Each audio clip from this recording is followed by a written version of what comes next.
All were sexual homicides, raped and strangled. There was no semen. There was some physical violence, particularly in the facial area. That escalates with each victim.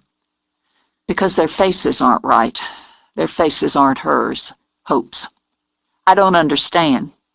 Tori wished she didn't, wished the sickness of it wasn't so horribly clear. They were all blondes, weren't they? Pretty, slim builds? Yes. He keeps killing her. Once wasn't enough. Abigail shook her head, a little concerned at the way Tori's eyes went vague and dark. It's possible they were killed by the same man, but they were killed by the same man. The length of time between the murders deviates from the typical serial killer profile. So many years between. Now, I'm not a criminal lawyer and I'm not a psychologist, but I have done some studying up on this subject in the last week or two. The ages of the victims don't fit the standard profile. This isn't standard, Abigail. Tori opened the burl box, closed it again. It isn't typical. There has to be a basis. Your friend and the 12-year-old indicate a pedophile. It appears to me a man who chooses children as victims doesn't switch to young women. But he's not switching anything. Their ages have everything to do with it. Everyone was the age Hope would have been if she'd lived. That's the pattern. Yes, I agree with you, though neither of us is experts in this area. I suppose I felt obligated to point out the flaws. There may be more. That's being investigated as well, though at this point my contact assures me none has been found. The FBI's looking into it. Abigail's pretty mouth firmed. Tori, my contact wanted to know why I was interested, how I'd learned of the hitchhiker. I didn't tell him. Thank you. You could help. I don't know that I can. Even if they'd let me, I don't know if I'm capable. It freezes me up inside.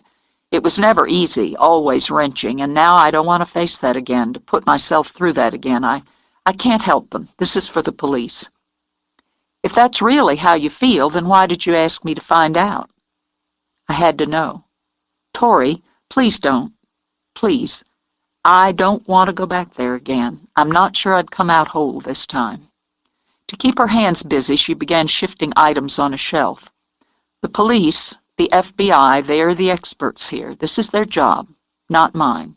I don't want the faces of all those people in my head, what happened to them inside my head. I already have Hope. Coward. The voice whispered the taunt in her ear throughout the rest of the day. She didn't ignore it. She accepted it, and she was going to learn how to live with it. She knew what she needed to know. Whoever had killed Hope was still killing, selectively, efficiently, and it was the job of the police or the FBI or some special task force to hunt him down and stop him. It was not up to her. And if her deepest and most personal fears were realized and that killer had her father's face, could she live with that? They would find Hannibal Bodine soon. Then she would decide. When she locked up for the day, she thought it might do her good to walk around town through the park. She could drop by Sherry's and speak with her instead of her answering machine. Take care of business, Tori reminded herself. Take care of yourself. Traffic was light. Most would already be home from work, sitting down to supper. Children had already been called in to wash up, and the evening, long and bright, would stretch out with television and porch sitting, homework, and dirty dishes. Normal, every day, precious for its simple monotony, and she wanted it for herself with a quiet desperation. She cut through the park. Roses were blooming and pools of wax begonias spread in crimson and white. Trees cast long shadows and welcome shade, and a few people sat or stretched under them. Young people, Tori noted, not yet stone-set in the tradition of 5:30 supper. They'd go out for pizza later or a burger, then flock somewhere with others like them to listen to music or their own voices. She'd done the same once, briefly, but it seemed like decades ago. It seemed like another woman entirely who had elbowed her way into a crowded club to dance, to laugh, to be young. She'd already lost all that once. She would not lose the new life she'd just begun. Deep in thought, she came out of the line of trees and started across the green slope that led to the apartment building. Bee shot across the lawn like a bullet, yapping insanely. You sure get around, don't you? Charmed, Tori crouched and let herself be attacked. She's been inside most of the day. Faith strolled up, pleased when her pup deserted Tori to leap on her. She's got a lot of energy. So I see. Tori glanced up, pursed her lips as she straightened. "That's not your usual look," she commented, studying the overlarge T-shirt over Faith's linen slacks. "Still works for me, doesn't it? I spilled something on my blouse earlier, borrowed this from Wade." "I see. Yes, I suppose you do. You have a problem with that?" "Why should I? Wade's a big boy." I could say something crude about that, but I'll let it pass. Faith skimmed her sleek hair behind her ear, smiled broadly. "Tired of the solitude of the marsh, going apartment hunting?" "No, I like my house. I'm just dropping by to see a potential employee, Sherry Bellows." "Well, that's a coincidence. I'm here to see her myself. Wade's still tied up at his office, and he hadn't been able to reach her all day. Her dog was hit by a car late this morning." "Oh, no." Instantly the reserve fled. "She'll be heartbroken." "He's doing all right. Wade went right to work on him, saved his life." It was said with such pride Torrey could only stare. "He's not sure how well the dog's leg will heal, but I'm betting it'll be right as rain." "I'm glad to hear it. He's a beautiful dog, and she seems to love him so much. I can't believe she'd go off for the day and leave him running loose." "Well, you just never know about people. Her apartment's there." Faith pointed. "I was around front, but she didn't answer the knock, so I thought I'd poke back here. Her neighbor said she uses this door more than the front." "Blinds are closed. Maybe the door's open. We can slip in and leave her a note anyway. Wade really wants to get a hold of her." She crossed the patio, reached for the handle of the sliding glass door. "Don't!" Torrey gripped her shoulder and jerked her back. "What the hell's wrong with you? It's not breaking and entering, for Christ's sake. I'm just going to poke my head in." "Don't go in there. Don't go in." Torrey's fingers dug into Faith's shoulder. She'd already seen. It had slapped in front of her face, jumped there almost gleefully, and the copper penny taste of blood and fear pooled in her mouth. "It's too late. He's been here." "What are you talking about?" Faith gave her arm an impatient jerk. "Would you please let me go?" "She's dead," Torrey said flatly. "We have to call the police." Noah. It takes two to speak the truth, one to speak and another to hear. Henry David Thoreau. 21. She couldn't go in.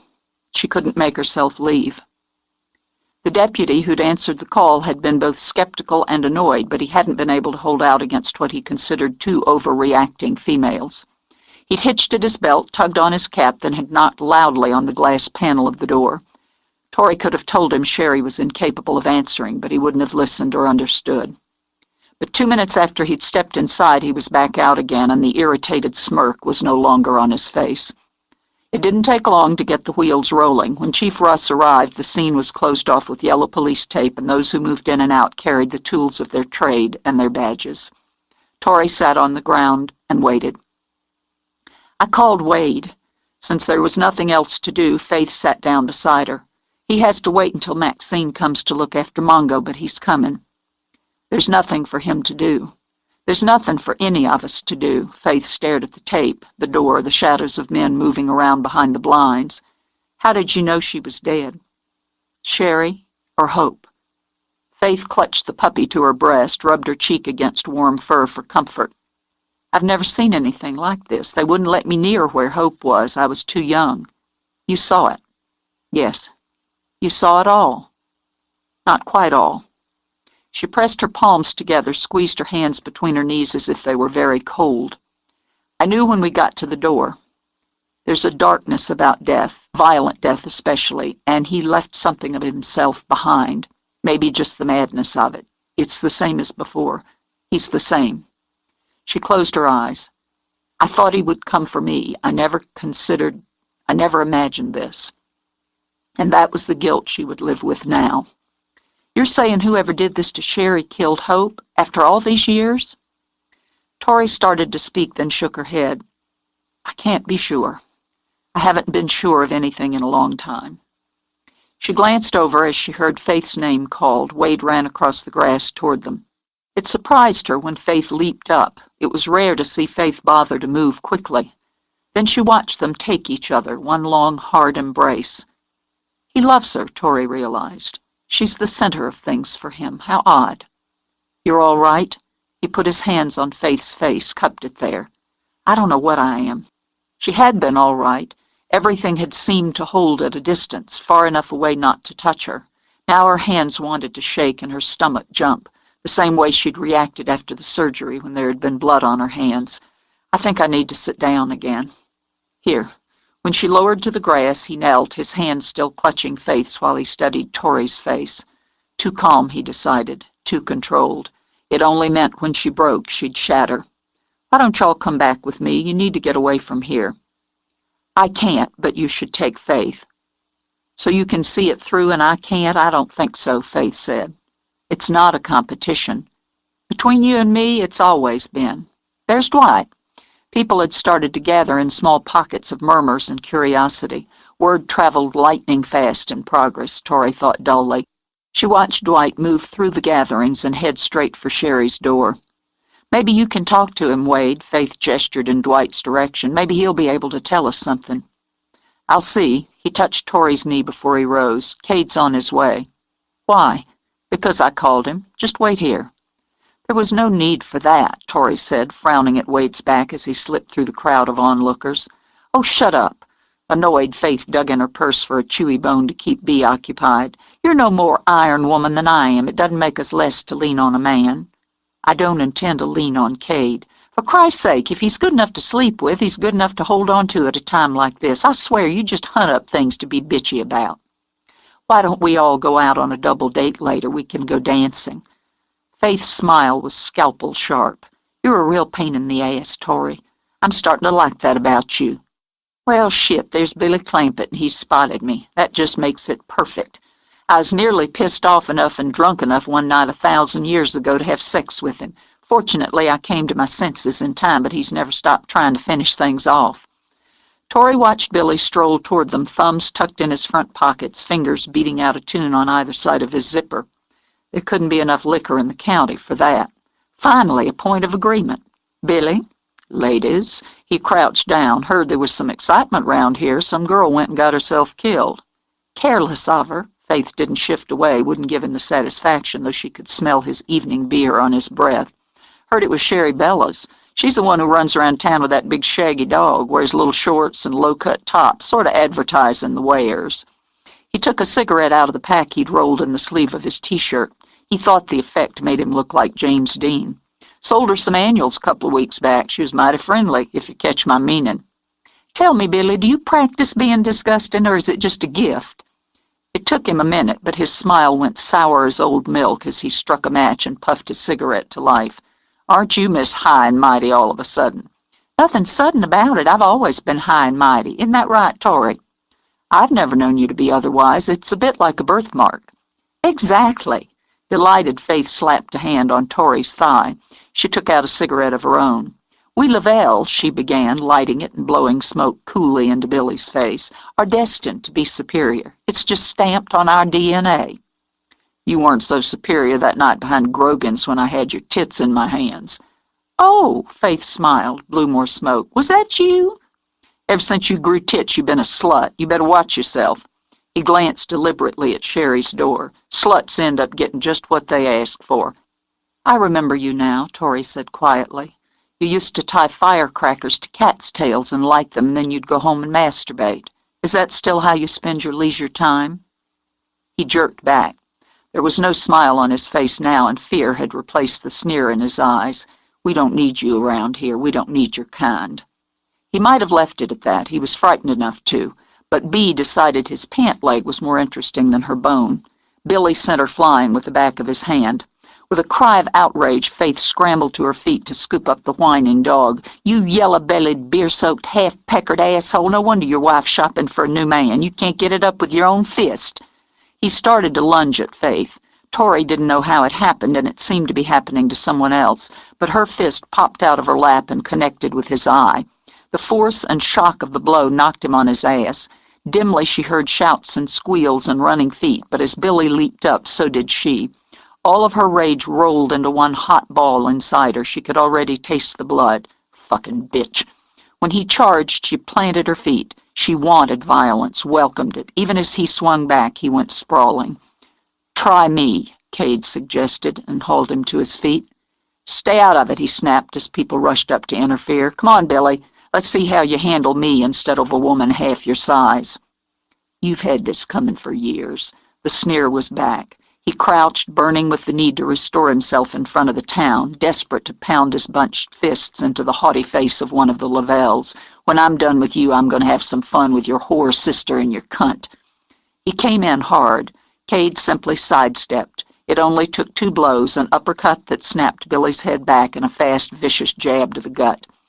Cade bent down and, pressing his thumb on Billy's windpipe, whispered in his ear, "If you ever touch my sister or my woman, if you ever speak to them, ever look at them, I'll wrap your balls around your throat and choke you with them."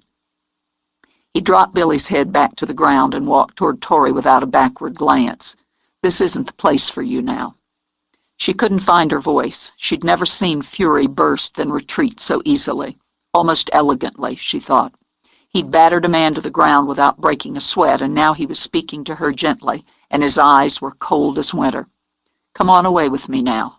"I have to stay." "No, you don't."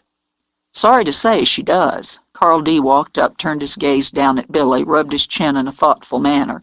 "Have some trouble out here?" Billy Clampett made insulting remarks. Instantly, soft tears swam into Faith's eyes and turned them the color of dew-drenched bluebells. He was, well, I can't even begin, but he was very offensive to me and to Tori.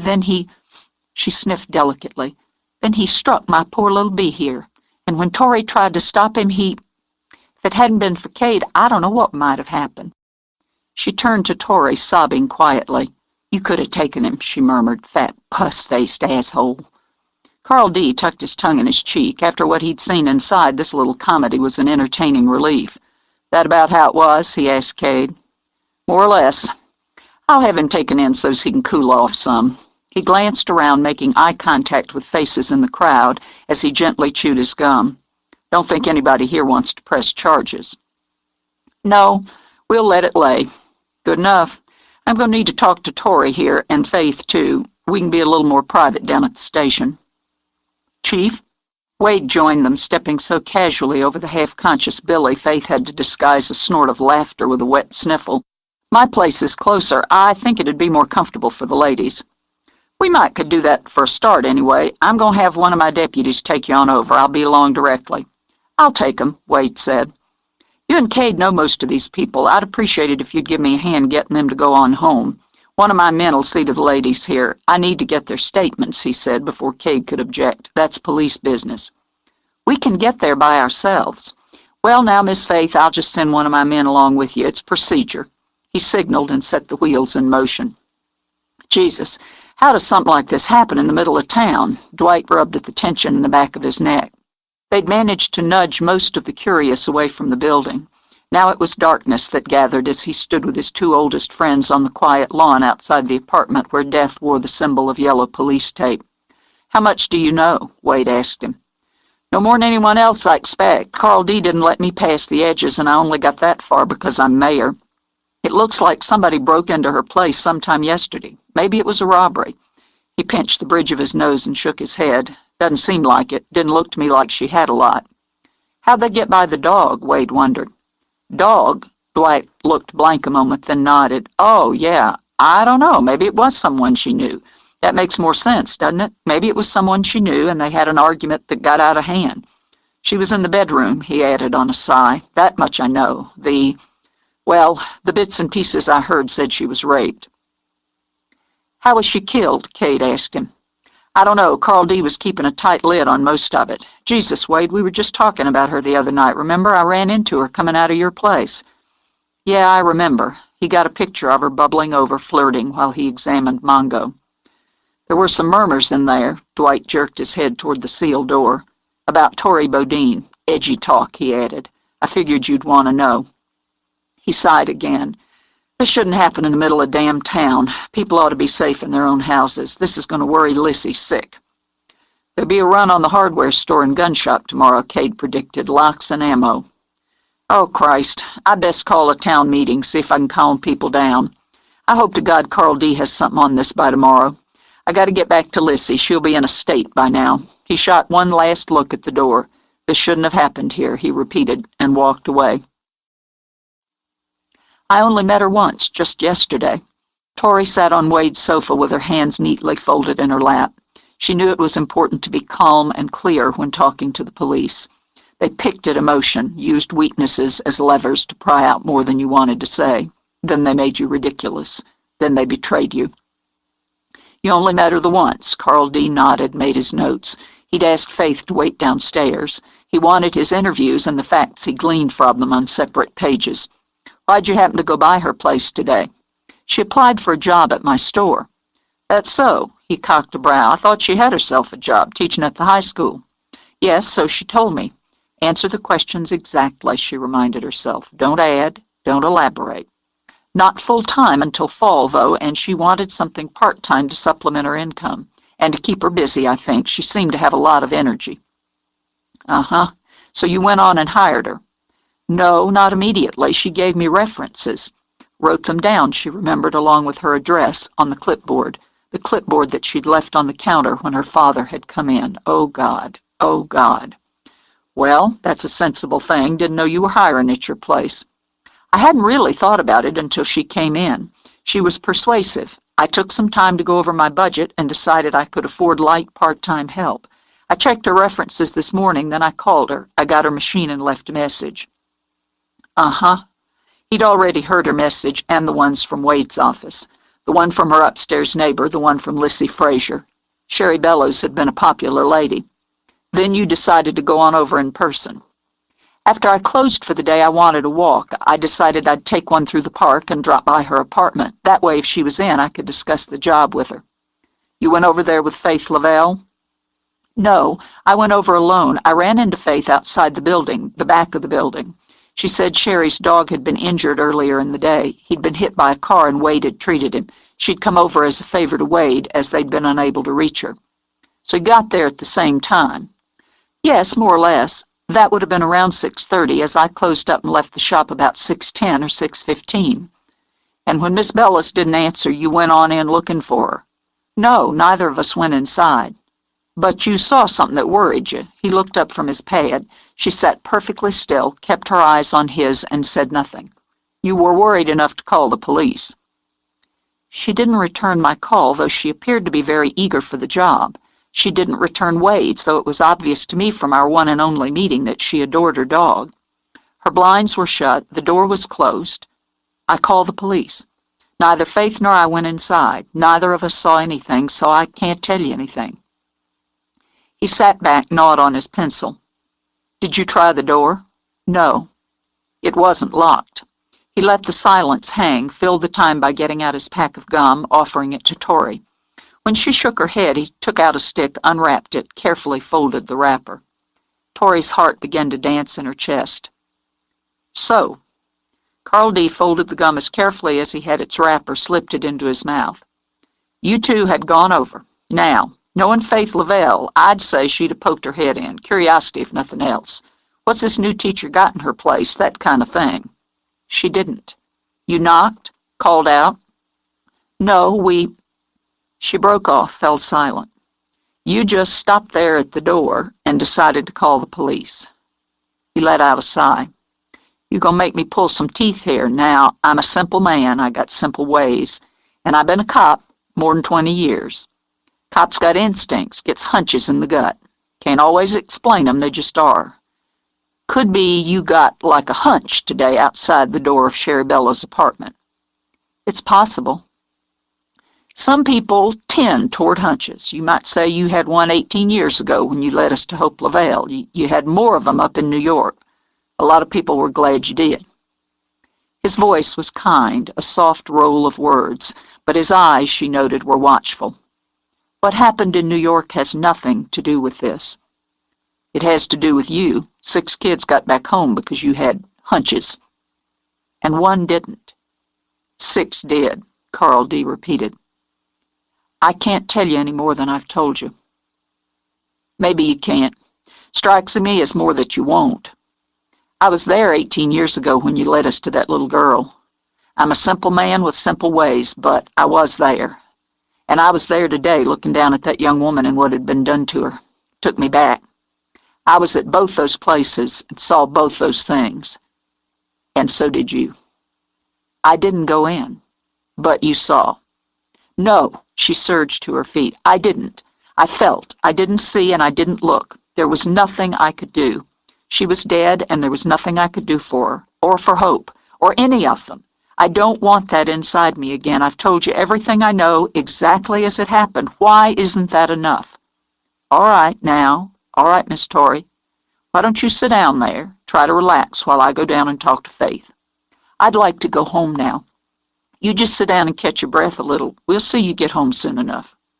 He chewed over his thoughts on her and her reaction to his questions as he walked downstairs. The girl, he decided, was a basket of troubles. He could be sorry for it, but that wouldn't stop him from using her if it suited his purposes. He had a murder in his town. It wasn't the first, but it was damn near the ugliest in a good many years. And he was a man who had hunches. His gut told him Torrey Bodine was the key.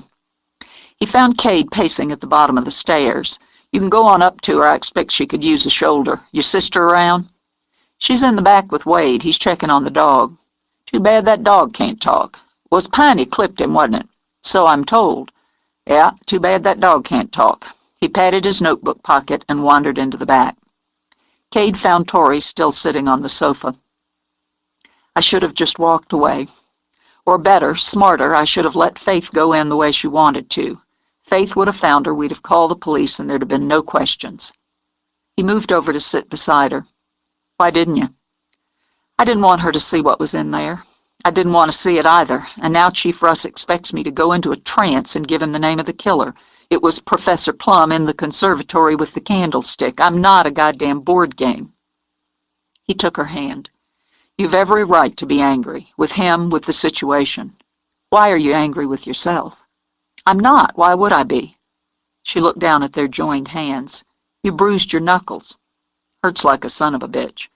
Really? It didn't seem like it when you hit him. It didn't seem like you felt anything but mild annoyance. I really must swat this pesky fly, then get back to my book. He grinned at that, brought her hand to his lips. As a Lavelle, one must maintain one's dignity. Bull. I said that's what it seemed like, but that wasn't the reality of it. Rage and disgust were the reality, and you enjoyed flattening him. I know, she said with a sigh, because that's what I was feeling. He's an ugly man, and he'll try to find another way to hurt you now. But he'll come at your back because he's afraid of you. And no, that's just good sense and a reasonable understanding of human nature, not my fabulous psychic powers. Clampett doesn't worry me. He rubbed his bruised knuckles over her cheek. Don't let him worry you. I wish I could. She got to her feet. I wish I could worry about him so it would occupy my mind. Why should I feel guilty? I don't know, Torrey. Why should you? I barely knew Sherry Bellows. I spent less than an hour with her, no more than a brush on my life. I'm sorry for what happened to her, but does that mean I have to get involved? No. It won't change what happened to her. Nothing I do will change what happened, so what's the point? Even if Chief Russ pretends he's open to whatever I could do, in the end he'll be just like the others. Why should I put myself in the middle of it only to be laughed at and dismissed? She rounded on him. Don't you have anything to say? I'm waiting for you to come around to it. You think you're smart, don't you? You think you know me so well. You don't know me at all. I didn't come back here to right wrongs or avenge a dead friend. I came back here to live my life and run my business. All right. Don't say all right to me in that patient tone when your eyes are telling me I'm a liar. Because her breath was starting to hitch, he rose and went to her. I'll go with you. She stared at him another moment, then just went into his arms. God, oh God. We'll go on down and tell the chief. I'll stay with you. She nodded, held on another minute, and she accepted that after she was done in Sherry's apartment, he might never want to hold her again. 22. You need anything before we go in? Torrey was still fighting to calm her nerves, but met Carl D.'s gaze levelly. What, like a crystal ball, a pack of tarot cards?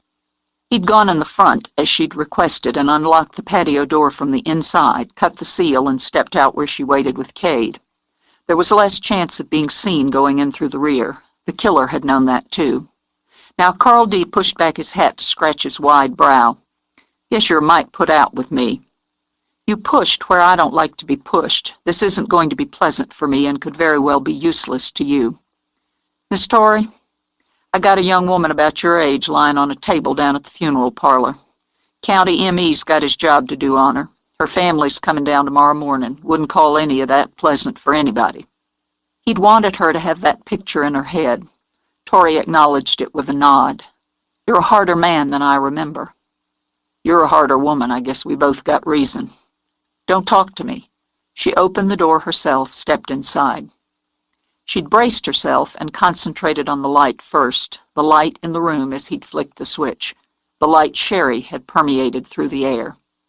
It was a long time before she spoke, a long time while what was left in the room slid inside her. She liked music. She liked noise.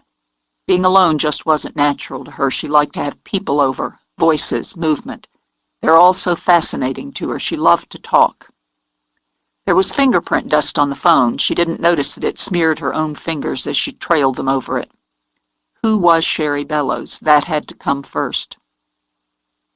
Conversations were like food to her. She'd have starved to death without them. She liked to find out about people, to listen to them talk about themselves. She was very happy here. She paused, letting her fingers brush over picture frames, the arms of a chair. Most people don't really want to hear what people say, but she did. Her questions weren't a ploy to wheedle an opening to talk about herself. She had such plans. Teaching was an adventure to her, all those minds to feed. She walked past Cade and Carl D. Though she was aware of them, they were becoming less important to her, their presence less real. She loved to read. Tori spoke quietly as she wandered toward a cheap brass-plated shelf filled with books. Images floated through her mind of a pretty young woman tucking books on the shelf, taking them out, curled up with them on the chair on the patio with a big shaggy dog snoring at her feet. It was easy to blend into those images, to open to them, become part of them. She tasted salt, potato chips on her tongue, and felt a lovely wave of contentment.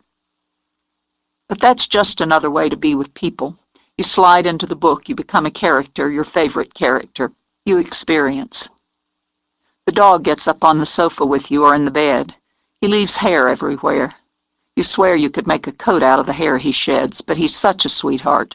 So you run the vacuum most every day. Turn the music up so you can hear it over the motor.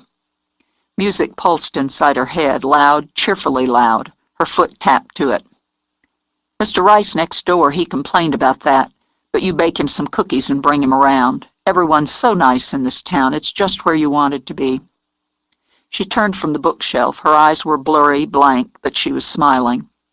Cade's heart skipped a beat as her smoky gaze passed over him, passed through him. Jerry, the little boy from upstairs, he's just crazy about Mongo. Jerry's just as cute as a bug and twice as pesky. One day you want a little boy just like him, all eyes and grins and sticky fingers. She turned in a circle, her lips curved, her eyes blind. Sometimes in the afternoon after school they'll go out and run around together, or he'll throw Mongo tennis balls, fuzzy yellow balls that get all wet and messy. It's fun to sit on the patio and watch them. Jerry has to go in. His mother called him in to do his chores before supper. Mongo's just plain worn out, so he'll sleep out on the patio.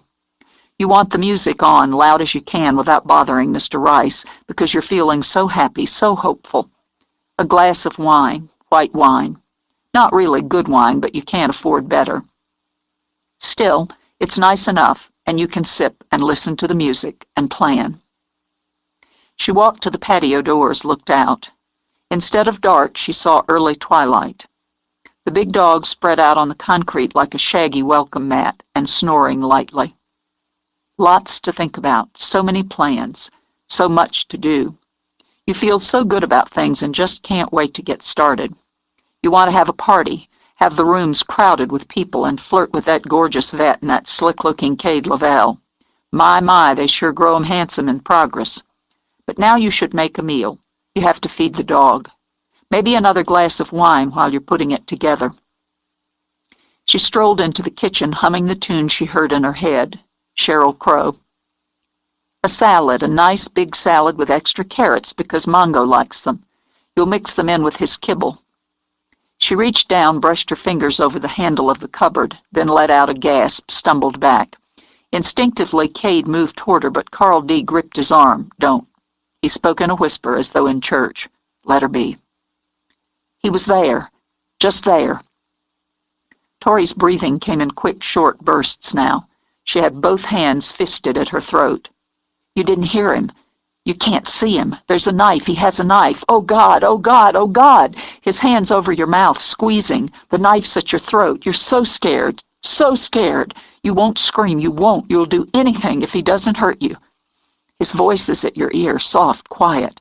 What did he do with Mongo? Did he hurt him? It's all tumbling in your head. It's not real. It can't be real. But the knife's so sharp. He pushes you and you're afraid you'll stumble, and the knife... She shuffled out of the kitchen, braced a hand on the wall when she swayed. The blinds are drawn. No one can see. No one can help. He wants you in the bedroom, and you know what he's going to do. If you could only get away from the knife. Tori froze at the door to the bedroom. Nausea rolled into her in short, choppy waves. I can't. She turned her face to the wall, struggling to find herself through all the fear and violence. I don't want to see this. He killed her here. Why do I have to see it? That's enough. Cade shoved away Carl D's restraining hand. God damn it, that's enough. But when he reached for Tori, she stumbled away. It's in my head. I'll never get it out of my head. Don't talk to me. Don't touch me. She pressed her hands to her face, trapping her own breath, and let it claw back inside her. Oh, he pushes you on the bed, face down, and he's on top of you. He's already hard, and feeling him pressing against you, you struggle. The fear's wild inside you, huge, choking. There's a heat to it. Fear burns. She moaned, went down to her knees beside the bed. He hits you, hard, the back of the neck.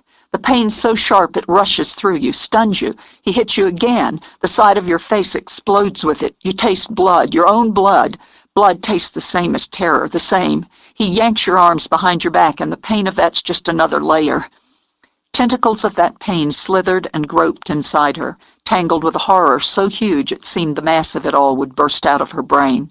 She pressed her face to the side of the mattress, dug her fingers into it. It's dark. The room's dark, and the music's playing, and you can't think over the pain. You're crying. You try to plead with him, but he's tied a cloth over your mouth. He hits you again, and you start sliding away somewhere. Half-conscious, you hardly feel it when he cuts your clothes away.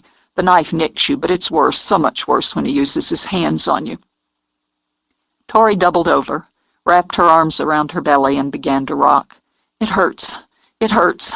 You can't even cry when he's raping you. Just let it be over.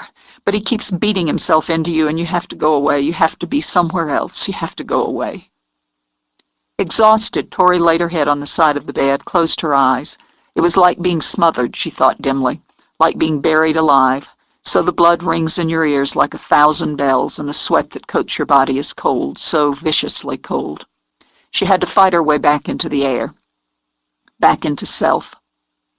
When he was finished with her, he strangled her with his hands. She couldn't fight anymore. She cried, or he did, I can't tell. But he cut the rope from around her wrists. He took it with him. He didn't want to leave any of himself behind, but he did, like an ice rime on glass. I can't stay here. Please get me out of here. Please get me away from here. It's all right. Cade bent down to gather her into his arms. Her skin was cold, slicked with sweat. It's all right, baby. I'm sick. I can't breathe in here. She lay her head on his shoulder and let herself drop away. He drove her home.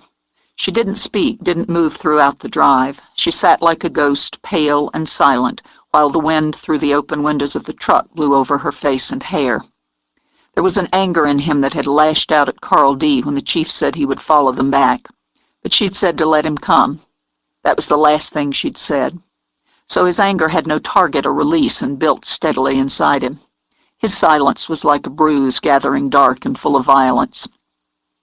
He pulled up to the Marsh house, and she was out of the truck before he could come around to help her. You don't have to talk to him.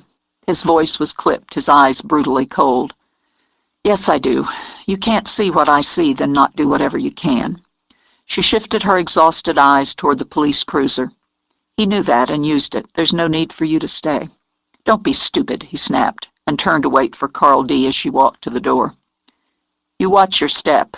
Cade faced the chief the minute he was out of his cruiser. You be very, very careful with her, or I'll use whatever comes to hand to make you pay for it. I expect you're upset. Upset? Cade took a fistful of Carl D.'s shirt. He felt he could break the man in half, one quick snap. You put her through that, and so did I. he said, dropping his hand in disgust. And for what? I don't know, not yet. Fact is, I'm a bit shaken by this, but I gotta use whatever comes to hand, too, and right now that's Tori. I'm feeling my way here, Cade. There was regret in his voice, in his eyes, a veneer over duty. I don't want to hurt that girl. If it makes you feel any better, I'm going to be careful as I know how. And I'm going to remember, probably the rest of my life, the way she looked back there. So will I, Cade said, and turned away. She was making tea, an herbal blend she hoped would soothe her stomach and stop her hands from trembling. She said nothing when the two men walked in, but got out a bottle of bourbon, set it on the counter, then sat.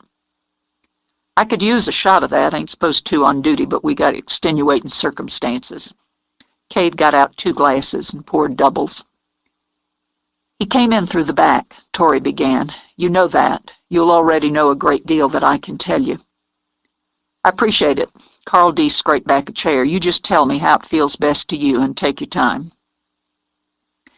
She was alone in the apartment. She had a couple of glasses of wine. She felt good, excited, hopeful. She had music playing. She was in the kitchen when he came in, fixing a salad for dinner, getting ready to feed the dog. He took her from behind, used the knife she'd set aside when she pulled out the dog food. Tori's voice was flat, dull, her face expressionless. She lifted her tea, sipped, set it down. She didn't see him.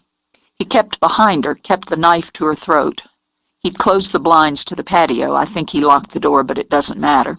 She didn't try to run. She was too afraid of the knife. Absently, she lifted her hand to her throat, skimmed her fingers along her windpipe as if nursing a sting. I don't know what he said to her. Everything she felt was so much stronger than what he felt. He didn't particularly want her. What was left of him there was rage and confusion and a kind of horrible pride.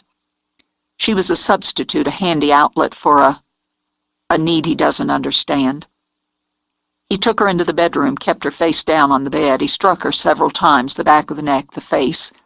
He tied her hands behind her back, good strong rope. He closed the curtains so that they could be private, so that it would be dark. He didn't want her to see his face, but more, I think more, he didn't want to see hers. He sees another face when he rapes her. He uses the knife to cut off her clothes. He's very careful, but he still nicks her on the back and up by her shoulder. Carl D. nodded, took a long drink. That's right, she had 2 shallow cuts, and there were ligature marks on her wrists, but we didn't find any rope. He took it with him. He's never done this inside before. It's always been out of doors, and there's something exciting about doing these things to her in bed. When he hits her, it gives him pleasure. He likes to hurt women. But more than pleasure, it provides him with a kind of relief for this pent-up hunger in him, this need to prove himself a man. He's a man when he makes a woman bend to his will. While he rapes her, he's happier, someone stronger inside himself than he is at any other time. He celebrates his manhood this way, in a way he can't in any other. Trying to see him, to crawl inside him, hurt her head. She rubbed at her temple, pushed harder. It is sexual for him, and he believes she was meant to be taken, to be dominated. He's convinced himself of that, and still, he's careful. He uses a condom. How does he know who she's fucked? She's a whore like the others. A man has to look out for himself. You said he didn't want to leave any of himself behind. Yes, he won't leave his seed inside her. She doesn't deserve it. This isn't what I feel from him. I feel almost nothing from him. Her fingers drilled at her throbbing temple. There are blanks and dead ends. Turns in him. I don't know how to tell you. That's fine, Carl D. told her. Go ahead. This isn't an act of procreation, but of punishment for her and ego for him. During the process, she ceases to exist for him. She's nothing, so it's easy to kill her. When it's over, he's proud, but he's angry too. It's never exactly what he hoped it would be. It never completely purges him. Her fault, of course. The next time will be better. He cuts the rope, he turns off her music, and he leaves her in the dark. Who is he? I don't see his face. I can see some of his thoughts, some of the more desperate of his emotions, but I don't see him. He knew her. He'd seen her, I think. He's spoken to her. He knew enough to know about the dog. Tori closed her eyes a moment, tried to focus. He drugged the dog. I think he drugged the dog. Burger laced with something. Risky. This was all very risky, and that added to the excitement. Someone might have seen him. All the other times there was no one to see. What other times? The first was hope. Her voice broke. She lifted her tea again, calmed herself. There were 4 others that I know of. I had a friend look into it. She found out there have been 5 over the last 18 years. All of them killed in late August, all of them young blondes. Each one was the age Hope would have been if she'd lived. I think Sherry was younger, but she wasn't the one he wanted. A serial killer over 18 years? You can verify it with the FBI. She looked at Cade then for the first time since they'd sat down. He's still killing Hope. I'm sorry. I'm so sorry. She rose and her cup clattered in the saucer as she carried it to the counter. I'm afraid it could be my father. Why? Cade kept his eyes on her face. Why would you believe that? He has... When he hurt me, it aroused him. The shame of it sliced through her, shards of glass jagged and edged with bitter heat. He never touched me sexually, but it aroused him to hurt me. I think, looking back, I can't be sure he didn't know of my plans to meet Hope that night. When he came in for supper, he was in a good mood, a rare one. It was as if he was waiting for me to make a mistake, to open the door so that he could pounce. When I did, when I told my mother she could find the canning wax up in the top of the cupboard, such a stupid mistake, he had me. He didn't always beat me that bad, but that night, when he finished, he could be sure I wasn't going anywhere. She came back to the table. Sherry was in the store when he came in yesterday. He asked her about her dog, and she'd just filled out an application for a job. I had the paper on the counter, her name, her address, her phone number. He would have been certain of me, certain I'd be too afraid to tell anyone I'd seen him. He wouldn't have expected me to go to the police, but he couldn't have been sure of her. You believe Hannibal Bodine killed Sherry Bellows because she'd seen him? It would have been his excuse, his justification for what he wanted to do. I only know he's capable of it. I can't tell you any more. I'm sorry. I'm not feeling well. She walked away from the table and closed herself in the bathroom. She couldn't fight off the sickness anymore and let it come, let it empty her out. Afterward, she lay on the floor on the cool tiles and waited for the weakness to abate. The quiet seemed to echo in her ears along with her own heartbeat. When she could, she got to her feet and turned the shower to blistering hot. She was chilled to the bone. It seemed nothing could warm her, but the water helped her imagine all the ugliness, the smear of it being washed off her skin, if not out of her mind. Steadier, she wrapped herself in a towel, dosed herself with 3 aspirin, and stepped out, prepared to curl into bed and lose herself in sleep. Cade was standing by the window, looking out over the moon-washed dark. He'd left the lights off so that silvered glow silhouetted him there. She could hear the flutter of night beyond the screen, the wings and whines that were the music of the marsh. Her heart ached for everything she couldn't stop herself from loving. I thought you'd gone. She walked to the closet for her robe. He didn't turn. Are you feeling any better? Yes, I'm fine. Hardly that. I just want to know if you're any better. Yes. Decisively, she belted the robe. I'm better. Thank you. You're under no obligation here, Cade. I know what to do for myself. Good. He turned, but his face remained in shadows. She couldn't read it, refused to try to see anything else. Tell me what to do for you. Nothing. I'm grateful you went with me and that you brought me home. It's more than you had to do, more than can be expected of anyone. Now back off, or is that just what you expect? For me to go, to leave you alone, to take myself off to a nice, comfortable distance? Comfortable for whom, you or me? Both, I imagine. You don't think any more of me than that? Any more of us? I'm awfully tired. Her voice wavered, shaming her. I'm sure you are, too. It couldn't have been pleasant for you. He stepped toward her then, and she saw what she'd known she would see, anger, black waves of it, so she shut her eyes. For God's sake, Tori. His hand brushed over her cheek, back into the wet tangle of her hair. Has everyone always let you down? She didn't speak, couldn't. A tear slid down her cheek and lay glistening on his thumb. She went, biddable as a child, as he led her to the bed, lifted her onto his lap. Just rest, he murmured. I'm not going anywhere. She pressed her face into his shoulder. Here was comfort and strength, and above all the solidity no one had ever offered her. He asked no questions, so neither would she. Instead, she curled into him, lifted her mouth to his. "Touch me, please. I need to feel." Gently, so gently, he ran his hands over her.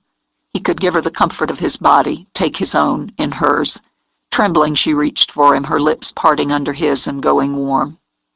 Slowly, so slowly, he loosened the tie of the robe, slipped it from her, laid his hand on her heart. It beat frantically, and her breathing still caught on sobs she fought back. "Think of me," he murmured, and lay her on the bed. "Look at me."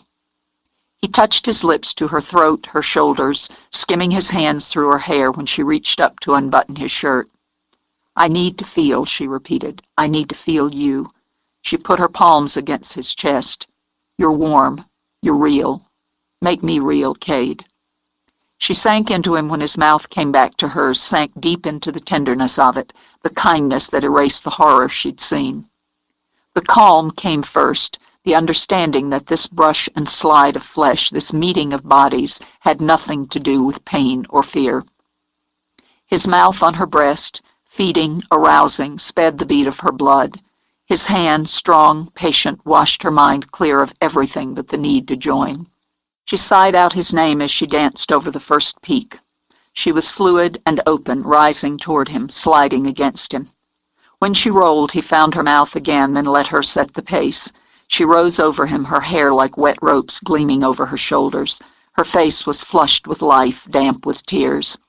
She took him into her, bowing back, her breath catching, releasing, her fingers locking with his as she began to move. There was nothing in his world now but her, the heat of her surrounding him, the steady rise and fall of her hips as she rode him. The dark smoke of her eyes stayed wide and fixed on his even as her breath began to tear. He saw her come, watched the force of it ripple through her. "God!" She brought their joined hands to her breasts. More, again, "Touch me, touch me, touch me." He took her breasts in his hands, reared up and took them into his mouth so that she arched back. When she gripped his hair, he drove deeper, filling her, taking himself. They stayed wrapped around each other. Even when he shifted to lie with her, they remained tangled and close. She breathed him in. "You should sleep now," he murmured. "I'm afraid to sleep. I'll be right here." "I thought you would go." "I know. You were so angry. I thought—" No, she needed another minute. Courage didn't come without effort. "Would you get me some water?" "All right." He shifted and, rising, pulled on his jeans before he went out into the kitchen. She heard him open a cupboard for a glass, close it again, and when he came back she was sitting on the side of the bed in her robe. "Thank you." "Tori, are you always sick afterward?" "No." Her hand tightened on the glass. "I've never done anything like— I can't talk about that yet, but I need to talk. I need to tell you about something else, about when I was in New York." "I know what happened. It wasn't your fault." "You only know parts and pieces, what you heard in the news. I need to explain." Because she'd tightened up again, he combed his fingers through her hair. "You wore your hair differently there. You'd lightened it, cut it shorter." She managed to laugh. "My attempt at a new me. I like it better this way. I changed a lot more than my hair when I went there. Escaped there. I was only 18, terrified but exhilarated. They couldn't make me go back, and even if he came after me, he couldn't make me go back. I was free. I'd saved some money. I've always been good at saving money, and Gran gave me $2,000. I suppose it saved my life. I was able to afford a little apartment, well, a room. It was on the west side, this cramped little space. I loved it. It was all mine." She could remember, could bring it back inside her, the sheer joy of standing in that empty box of a room, of hugging herself as she stared out the window at the dour brick face of the next building. She could hear the riot of noise from the street below as New York shoved its way toward the business of the day. She could remember the absolute bliss of being free. "I got a job at a souvenir shop, sold a lot of Empire State Building paperweights and T-shirts. After a couple of months, I found a better job at a classy gift shop. It was a longer commute, but the pay was a little better, and it was so nice to be around all those lovely things. I was good at it. I don't doubt it. The first year, I was so happy. I was promoted to assistant manager, and I made some friends. Dated. It was so blessedly normal. I'd forget for long periods that I hadn't always lived there. Then someone would comment on my accent and it would bring me back here. But that was all right. I'd gotten away. I was exactly where I wanted to be, who I wanted to be. She looked at him then. I didn't think of Hope. I didn't let myself think of her. You had a right to your own life, Tori. That's what I told myself. God knows that's what I wanted more than anything else in the world. My own. I'd gone back to see my parents during that period, partly out of obligation, partly, too, because things never seem as bad as they were when you're away from them. I suppose I thought that since I felt so normal that I could have a normal relationship with them. She paused and shut her eyes. But mostly, I went back because I wanted to show them what I'd made of myself, despite them. Look at me. I have nice clothes, a good job, a happy life, so there. She gave a weak laugh. I failed on all 3 levels. No, they did. Doesn't matter. I guess I was a little off balance because of the visit, even after I got back to New York. Then one day after work, not long after that, I went by the market, picked up a few things I don't even remember exactly, but I took my bag home and started to put everything away. She looked down at her water, clear water in a clear glass. Then I was standing there in that tiny kitchen with the refrigerator open and a carton of milk in my hand. A carton of milk, she repeated, her voice hardly a whisper, with a picture of a little girl on the side. Karen Ann Wilcox, age 4. Missing. But I wasn't seeing the picture. I was seeing her. Little Karen. Only she didn't have blonde hair like in the picture. It was brown and cut nearly short as a boy's. She was sitting in a room by herself playing with dolls. It was February, but I could see the sky out her window, pretty blue sky, and I could hear the water. The sea. Why, Karen Ann's in Florida, I thought. She's at the beach. And when I came back to myself, the milk carton was on the floor with the milk spilling out of it. She drank again, then set the glass aside. I was so angry. What business was it of mine? I didn't know this girl or her parents. I didn't want to know them. How dare they interfere with my life that way? Why should I have to be involved? Then I thought of Hope. She rose and walked to the window. I couldn't stop thinking about her, about the little girl. I went to the police. They thought I was just one more lunatic, passed me off, rolled their eyes while they spoke very slowly as if I were stupid as well as crazy. I was embarrassed and angry, but I couldn't get the child out of my head. While 2 of the detectives were interviewing me, I lost my temper. I said something to one of them about how if he weren't so damned closed-minded, he'd listen instead of worrying how much the mechanic was going to hose him for over the transmission job. That got their attention. Turned out the older one, Detective Michaels, had his car in the shop. They still didn't believe me, but now I worried them. The interview turned into more of a grilling. They kept pushing, and my nerves were fraying. The younger one, I guess he was playing good cop, he went out and got me a Coke. He brought back this plastic bag, evidence bag. Inside were mittens, bright red mittens. They'd found them on the floor of Macy's where she'd been snatched while her mother was shopping at Christmas. She'd been missing since December. He tossed them on the table like a dare. She remembered his eyes, Jack's eyes, the hardness and the beautiful green brilliance of Jack's eyes. I wasn't going to pick them up. I was so angry and ashamed, but I couldn't help it. I picked up the bag and I saw her so clear in her little red coat. All the people crowded in, trying to buy presents, the noise. Her mama was right there at the counter working on picking out a sweater, but she wasn't paying attention and the little girl wandered off, just a few feet. Then the woman came and scooped her right up. She bundled her close, so close and tight, and pushed through people and right out the door. No one paid any attention. Everyone was busy. She told Karen to be very quiet because she was taking her to see Santa Claus, and she walked very fast down the avenue, very fast, and there was a car waiting, a white Chevrolet with a dented right fender and New York plates. She let out a sigh, shook her head. I even had the plate number. God, it was all so clear. I could feel the bite of the wind as it whipped down the street. I told them all that, told them what the woman looked like after she took off the black wig. She had light brown hair and pale blue eyes, and she was slim. She'd worn a big bulky coat with padding under it. Tori glanced over her shoulder. Cade sat on the bed, watching, listening.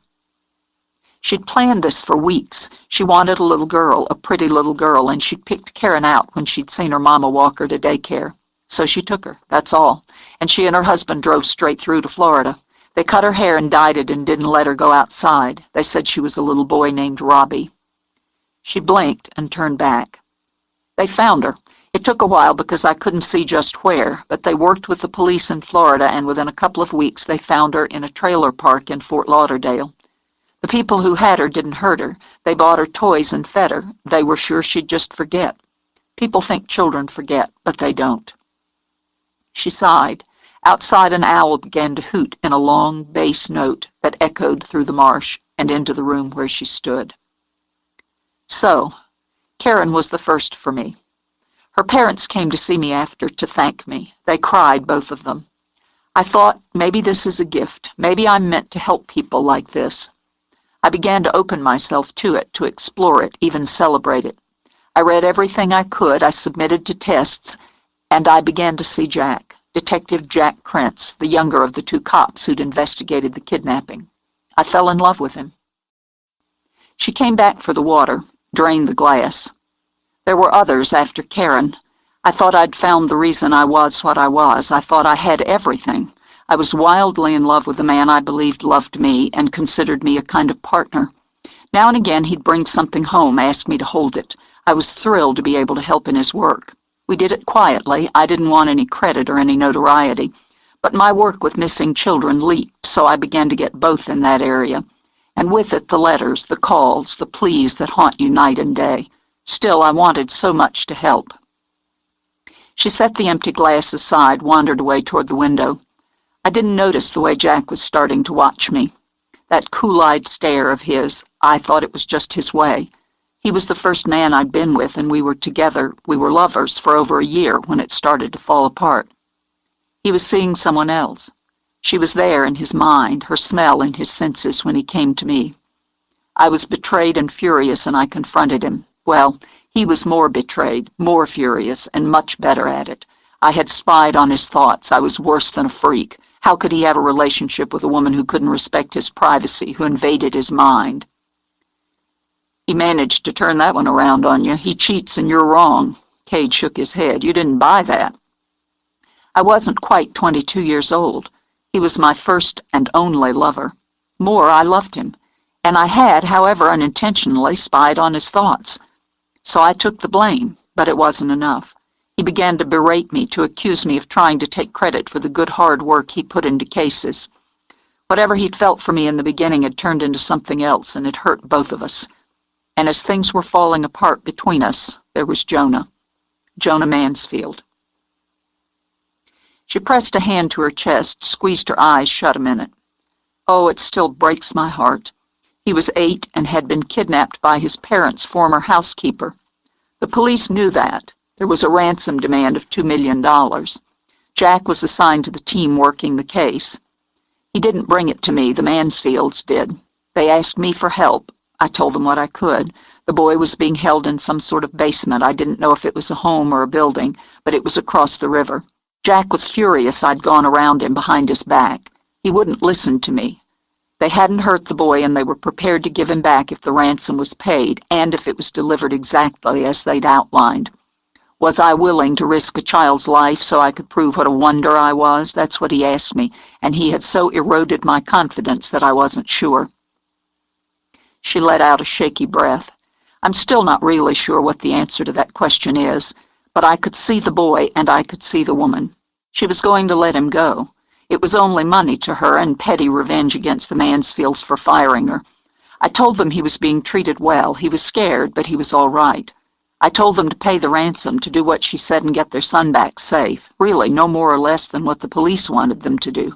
But what I didn't see because I was so devastated by Jack, was that the men working with her weren't as cool-headed as she. Her voice cracked. Oh, yes, she thought. It still breaks the heart. I told Jack there were 2 men, but the investigation indicated there was only one. The woman and one accomplice. I was muddying the waters, getting in the way. When the money was paid, they did what they'd planned to do, what I hadn't seen all along. They killed Jonah and the woman. She took a deep breath. I didn't know about it till I heard it on the news, until the reporters started calling me. I'd pulled back, curled up in my own little ball of misery because Jack had turned away from me. I don't know how they expected to get away. They had a van, and it seemed they planned to just drive off. But they hadn't really planned anything. It was the woman who'd laid it all out, who'd calculated the steps. But in the end, they didn't want to share the money with her. They figured they'd just drive west, but the police had trailed the money and were waiting for them. 2 police officers were shot, and one of the kidnappers was fatally wounded. I hadn't seen any of that. What I'd persuaded the parents to do resulted in the death of their child. No, the kidnapping resulted in the death of their child. Circumstances, greed, fear. I couldn't have saved him. I've learned to live with that, the same way I've learned to live with not saving hope. But it left me broken. I spent weeks in the hospital, years in therapy, but I never really got it all back. Not all. Some of the blame was mine, Kay, because I was so distracted, so distraught about Jack that I didn't focus. I didn't pay enough attention. My life was falling apart, and I was desperate to keep him part of it, part of me. Even when he denounced me, helped smear me in the press, I didn't blame him. For a long, long time, I didn't blame him. Part of me still doesn't. He was more concerned about his ego than you, more concerned about his ego than that child. I don't know that. It was a difficult time. He was unhappy in our relationship and wary of me. So he left you twisting in the wind on a rope he helped make. Is that what you expect from me, Tori? It's what I expected, she said calmly.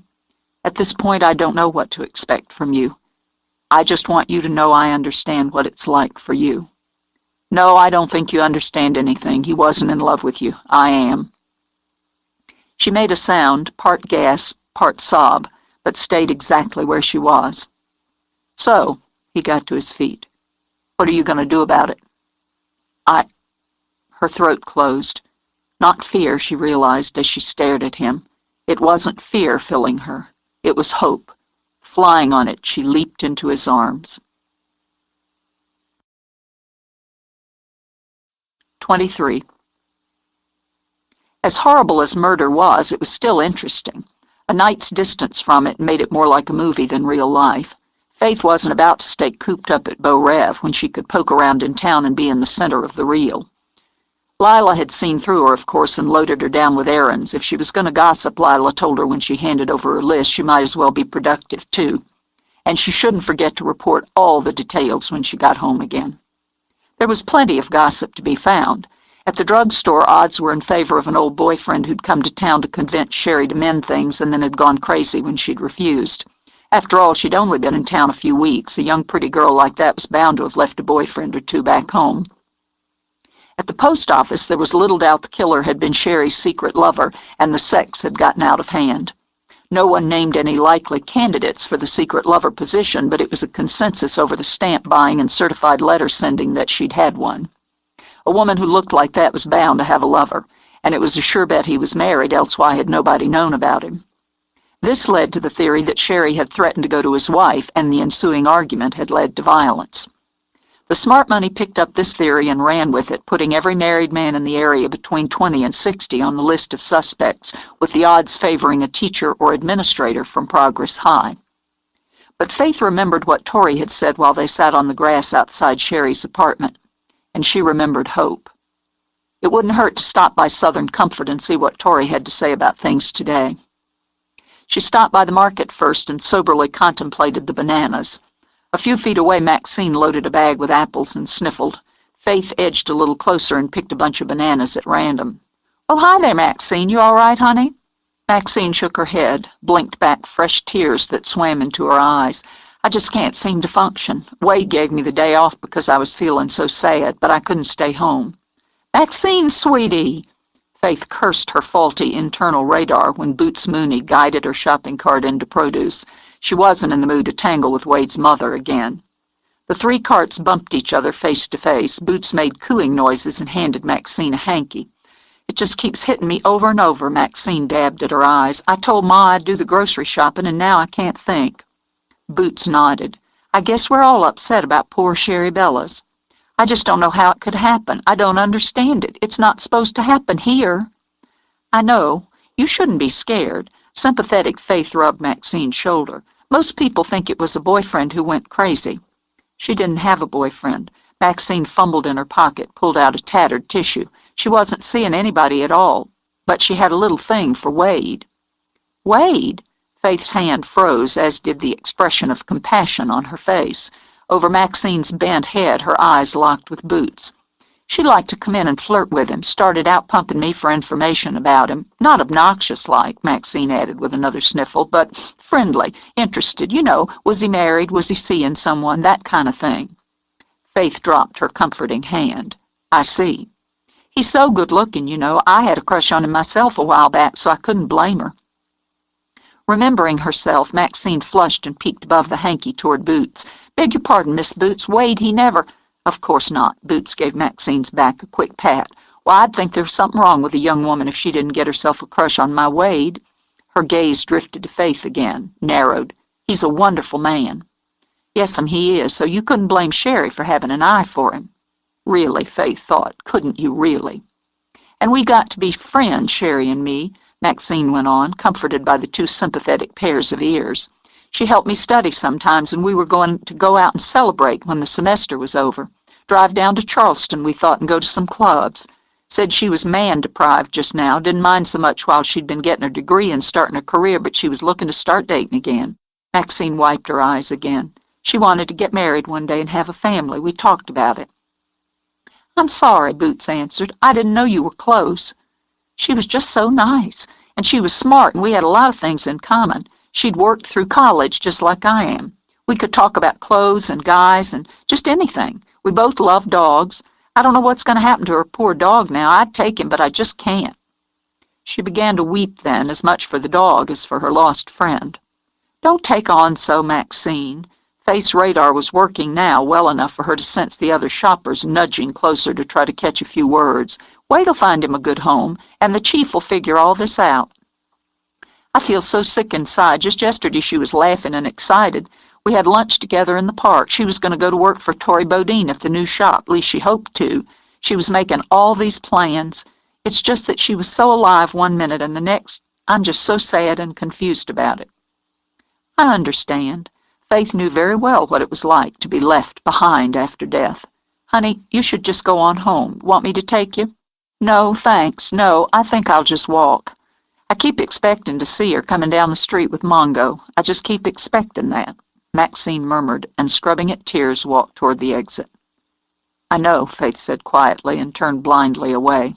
She couldn't explain how much worse it was when you did see the dead every time you looked in the mirror. Here, Boots held out a second hanky. You're prepared. Annoyed with herself, Faith took it long enough to stop any damage to her mascara. I'm heartsick about that girl, and I barely knew her. To give Faith a moment to recover, Boots began to select apples.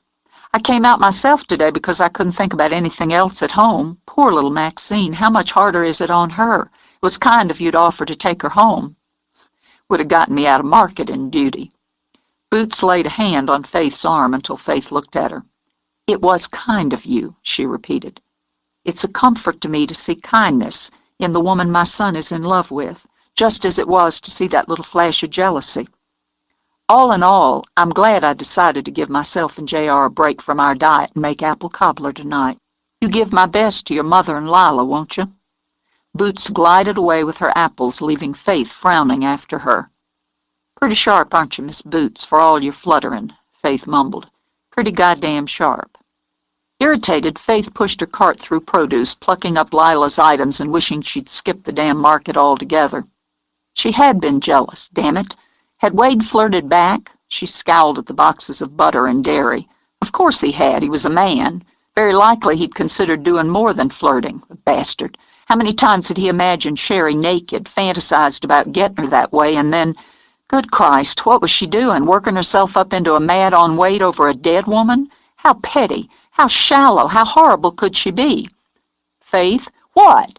She snapped it out, whirled with a box of Land O'Lakes in her hand and a killing glare on her face. Dwight held up a hand for peace. Whoa, sorry. No, I'm sorry. My mind was on something. Making the effort, she put a bright smile on her face and bent down to the toddler riding in the basket seat. And aren't you the handsome thing? You and Daddy doing the marketing today? Luke held up an open box of Oreos. Got cookies, he announced, and as his face was already smeared with black, he'd been enjoying them. So I see. His mama's going to scalp me if I don't clean him up before she sees him. Faces wash, but Faith moved strategically out of the reach of chocolate-gunked fingers. Lissy got you doing the shopping today? She's not feeling well, got herself in a state about what happened yesterday. She says she's afraid to set foot outside the house and had me checking locks 6 times last night. And wasn't it just like Lissy Fraser to make it all about her, Faith thought, but nodded sympathetically. I guess it makes us all a little edgy. She's a bundle of nerves right now. I'm that worried about her, Faith, seeing as she's got another month or so before the baby comes. Her mother's over there staying with her a while. I figured the champ and me, he paused to ruffle Luke's hair, we'd take ourselves off for a while, give her some peace and quiet. Aren't you the good daddy? Have you heard any more about where things stand? Carl D's investigating and he isn't sharing a lot. I guess it's too soon for that. I guess they'll get the autopsy results soon. Carl D's a good man, don't mean to say otherwise, but this sort of thing, he trailed off, shook his head. It's not what he's used to dealing with. None of us is. It's not the first time it's happened. He glanced back, looking blank for a minute, then his eyes clouded. I'm sorry, Faith, I wasn't thinking. This must bring back bad memories for you. The memories are always there. I just hope they catch this one, catch him and hang him by the toes and cut off his, Lips twisted into a pained smile. Dwight squeezed her arm and rolled his eyes toward his son. Little ears. Sorry, she said, as Luke decorated his dandelion puff hair with the best part of an Oreo. Honey, Lissy's going to stomp you into the ground till your ears bleed if you bring her boy home in that shape. I ought to get points for bringing home groceries. You get minor points for that. We're talking major here. For major, try jewelry. Well, you'd know. Dwight scratched his head. Actually, I was thinking of hunting her up a present and take her mind off her worries. Thought I'd stop by the drugstore and find some perfume. They haven't got anything special in there. Old lady scents, mostly. You go by Tori's place and you'll find what you're looking for. Put a smile back on Lissy's face. Dwight took a good look at Luke, who was now happily coating the red plastic handle of the cart with black Oreo goo. You think I'm taking this bull calf in that china shop? You got a point there. The plan that formulated in her mind pleased her very much. I'll tell you what we'll do, Dwight. You give me the money, and I'll go on in and find something that'll make you a hero. When you're done marketing and scrape a few layers of cookie off your Luke, you just come by and I'll run it out to you. Really? You wouldn't mind? I was going by anyway. Besides, what are friends for? She held out her hand, palm up. Good thing I just went to the bank. I got cash.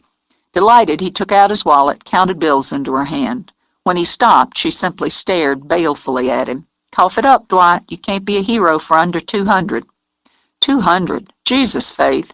You'll take all but my last dollar here. Looks like you'll have to go to the bank again. She snatched the bills out of his wallet while he winced. That'll give me more time to find just the right thing. What about your groceries here? He called after her. Oh, she waved dismissively. I'll come back later on. Dwight blew out a breath, put his nearly empty wallet back in his pocket. I think, he told his son, we've just been hosed. It was perfect, Faith decided. She could go in, pick Tori's brain, and do a good deed. Then it was only a hop and skip down to Wade's office. She'd have time to decide whether to punish him for making her imagine him imagining sex with Sherry Bellows. Couldn't have worked out better. This time she took Bea out of the car, snuggling, cooing. Now you're going to be a good girl, aren't you, so mean old Tori won't complain. You sit like a sweetheart and I'll give you a nice chewy bone. That's Mama's baby. Don't you bring that dog in here again. Instantly Tori was out from behind the counter, ready to block Faith as she came in. Oh, stop being so pissy. She's going to sit right here like a doll, baby, aren't you, Bea, honey?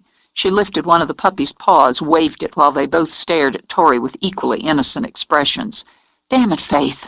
She's just as good as gold. You watch. She dug out the bone first as insurance, then set Bea down, pressing her rump until it hit the floor. Besides, what kind of welcome is that when I have a mission and cash, she said, pulling out the wad of bills. If that dog pees on my floor, she's got too much dignity for that. I'm doing Dwight a little favor. Lissy's feeling poorly, and he wants to cheer her up with a nice present. Tori blew out a breath, but she calculated the number of bills Faith was cheerfully waving. House or body decoration? Body. Let's have a look. Good thing Dwight ran into me. Men don't have a clue about such things most of the time, and Lissy's taste is all in her mouth, and it's not so keen there. Faith paused at the display case, lifted her eyebrows. Was that a snicker? I have too much dignity for that. You ask me, you got too much dignity for your own good. Let's see that necklace there, the one with the pink topaz and moonstones. You know your rocks. Bet your ass a woman wants to know if some man's trying to pass off a peridot for an emerald. This is nice. She held it up, let the light play over it. But I think it's too much metal for her, really more my style. Is this how you accomplish a mission? I can do more than one thing at a time. Let's just put this aside here so I can think about it. She wandered down the case. You doing all right? Yes. Well, don't actually try to have a conversation and spoil your record. Tori opened her mouth, shut it again, blew out a breath. I'm all right. A little shaky inside, I guess, but all right. How about you? Faith glanced up, smiled thinly. See, your tongue didn't turn black and fall out or anything. I'm well enough, been gathering the gossip as I go, and don't bother to look down your nose. You're as interested in what people are saying as I am. I've heard what they're saying. I've had considerable traffic in here today. People love to come in and get a look at me, then flap about it all. It's different for you, Faith. You're one of them. I'm not. I don't know why I thought I ever could be. I can't understand why you'd want to be. But if you do, you just have to stick with it. People get used to you around here. They'd get used to a one-eyed midget with a limp if he lived here long enough. Well, that's comforting. Let's see this bracelet. Cade seems to have gotten used to you mighty fast. Pink and blue topaz in silver, lobster claw clasp. Very nice, very lissy. Those earrings there, she'd want them to match. She doesn't have the imagination for otherwise. Seems odd you taking the time to pick out gifts for her when you don't appear to like her. Oh, I don't dislike her. Faith pursed her lips and considered the earrings. She's too silly for me to work up the energy to dislike. Always was. She makes Dwight happy, and I like him. Box these up and wrap them up pretty. Dwight'll owe me big. I think I'll take this necklace for myself. Cheer up my mood. You're turning into my best customer. Tori carried the jewelry to her counter. Hard to figure. You have things I admire in here. Bea had fallen asleep with the bone in her mouth. Faith stopped long enough to beam at her in adoration. Plus, you seem to be making Cade happy, and I like him even more than I like Dwight. She leaned on the counter while Tori boxed Lissy's gifts. Fact is, you're sleeping with my brother. I'm sleeping with your cousin. Well, that practically makes us lovers.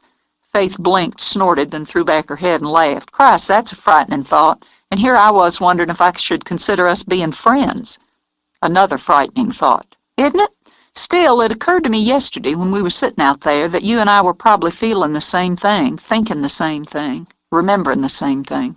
That's a powerful connection. Tori tied the cord very carefully, very precisely. It was very considerate of you to stay with me. I tell myself often that it's better to be alone, but it's difficult. Sometimes it's very difficult. I hate to be alone more than anything else in the world. I am so often irritated by my own company. She caught herself and laughed. Well, listen to us having almost an intimate conversation. I'm going to give you Dwight's nice fresh cash for Lissy's, but I'll charge mine. Before she could reach into her purse, Tori reached out, laid a hand on hers. Odd how it had become easier to touch, to be touched, since she'd come back to Progress. In my life, I never had another friend like Hope. I don't know as any of us ever have friends the way we do as children. But I could use a friend. Flustered, Faith stared at her. I don't know that I make a particularly good one. I know I haven't, not since Hope, so that starts us on level ground. I think I'm in love with your brother. She let out a long, shaky breath, moved her hand to keep it busy. If it turns out I am, I think it would be nice for everyone if you and I could be friends. I know I love my brother, though he's a regular pain in my ass. Life has some awfully screwy angles. Faith laid Dwight's money down, took out her credit card. You close up at 6, don't you? That's right. Why don't you meet me after work? We'll have us a drink. All right, where? Faith's eyes glittered. Oh, I think Hope Memorial would be appropriate. I'm sorry. In the swamp. You know where. For God's sake, Faith. Haven't been there yet, have you? Well, it's time, I'd say, and it strikes me as a good spot to see if you and I turn a corner. Got the belly for it? Tori snapped up the credit card. I do if you do. She hauled groceries home and met Lila's complaint about her late arrival with just enough bitchiness at being given the chore in the first place to satisfy them both. And don't start yapping that the tomatoes are too soft or the bananas too green, or next time I won't be your errand girl. You eat, don't you? Don't do another damn thing around here I can see, so you can haul the food in once in a blue moon. The moon turns blue around here more than it used to. Faith got out the iced tea, 2 glasses, then settled down to relay the gossip. So, Lila sat down, shifted comfortably. What are they saying? All manner of things, most of which are as far-fetched as a liberal Republican. A lot of people are saying it must have been an old boyfriend or a lover, a new married lover. But I ran into Maxine in produce, and it turns out she was friends with Sherry, and she says Sherry didn't have a boyfriend just now. Don't mean some idiot man didn't think you should be. Lila took out her lipstick, twirling the tube up and down. I heard she let him in, though, 'cause her dog didn't send up a racket and there wasn't no break-in like people thought at first. Letting a man into your house doesn't mean you want him to rape you. Didn't say so. Lila colored her lips, rubbed them together. Just saying a woman's got to be careful. You open a door for a man, you better be ready to boot his ass right back out again. You're such a romantic, Lila. I got plenty of romance in me, Miss Faith. I just balance it with good hard sense. Something you're missing when it comes to men. Maybe that poor girl was missing it, too. I've been sensible enough to kick plenty of 'em out on their ass. Had to go and marry 2 of 'em first, though, didn't you? Faith took out a cigarette, smiled blandly. I could have married more than 2, least I'm not a spinster. Lila met the smile equably. Marriage was all it's cracked up to be. It'll last longer. That girl, she didn't have an ex-husband, did she? No, I don't think so. Faith? Margaret stood in the doorway, her face rigid. I need to speak with you in the parlor. All right. Faith rolled her eyes at Lila, crushed out her cigarette. I should have found more to do in town. You show your mama some respect. It would certainly be a shock to the system if she did the same for me. She took her time wandering to the parlor, stopped once to check her manicure, another to smooth her hair in the hall mirror. When she walked in, her mother was sitting stiff as dry plaster. I don't approve of you gossiping with the servants. I wasn't. I was gossiping with Lila. Don't take that tone with me. Lila may be a valued member of this household, but it's inappropriate for you to sit in the kitchen and gossip. Is it appropriate for you to eavesdrop? Faith slumped into a chair. I'm 26 years old, Mama. It's a long time since it would do you a lick of good to lecture me on behavior. It never did any good. I'm told that you were with Victoria Bodine yesterday, that you were together and were responsible for contacting the police. That's right. It's distressing enough that you have any connection with a situation as unseemly as this, but it's intolerable that you are now linked with that woman. That woman being Tory rather than the one who was raped and murdered? Faith's spine stiffened, but she remained lazily slumped. I will not have it. I will not have you associating with Victoria Bodine. Or?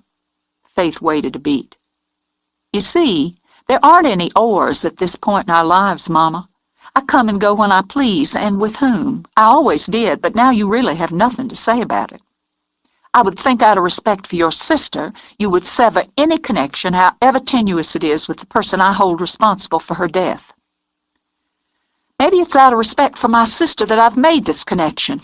You never could stand her, Faith said conversationally. I took your lead there, I suppose. You would have forbidden Hope to associate with her, but you could never really bring yourself to forbid Hope in anything. And if you did, she got around you. She was infinitely more clever than I in that area. Don't speak of my daughter in that manner. Yes, your daughter. Now the brittle tone reflected in her eyes. Something I have never quite managed to be. Here's something you may never have considered. Tori isn't responsible for what happened to Hope, but she may very well be the key to it. It might bring you comfort to remember Hope as a bright light, as a life cut off before it really lived. It would bring me more comfort to finally know why, and know who. You won't find your comfort or your answers with that woman. You'll only find lies. Her whole life is a lie. Well then, with a bright smile, Faith got to her feet. Just gives us one more thing in common, doesn't it? She walked away, putting a swagger in her step. Margaret got immediately to her feet, walked quickly out and into the library with its towers of books and ornately plastered ceiling. She made the call first, tugging on the strings of friendship to request that Gerald Purcell come to her as soon as possible. Assured he would make the trip within the hour, she walked to the safe secreted behind an oil painting of Beau Rêve and took out 2 folders. She would use the hour to study the paperwork and prepare. Shortly, she ordered tea to be served on the south terrace along with scones and the frosted cake she knew Gerald had a weakness for. She enjoyed the ritual in the afternoons when she was at home, the china, the silver, the precisely cut wedges of lemon, the mix of brown and white sugar cubes in the bowl. As long as she was mistress of this house, she thought it was a ritual that would be preserved. Beau Rêve and all it stood for would be preserved. It was warm for tea al fresco, but the white umbrella offered shade, and the gardens provided what Margaret considered the appropriate backdrop. The tree roses that flanked the brick in their giant white pots were heavy with bloom, and her hibiscus added an exotic touch with their crimson trumpets.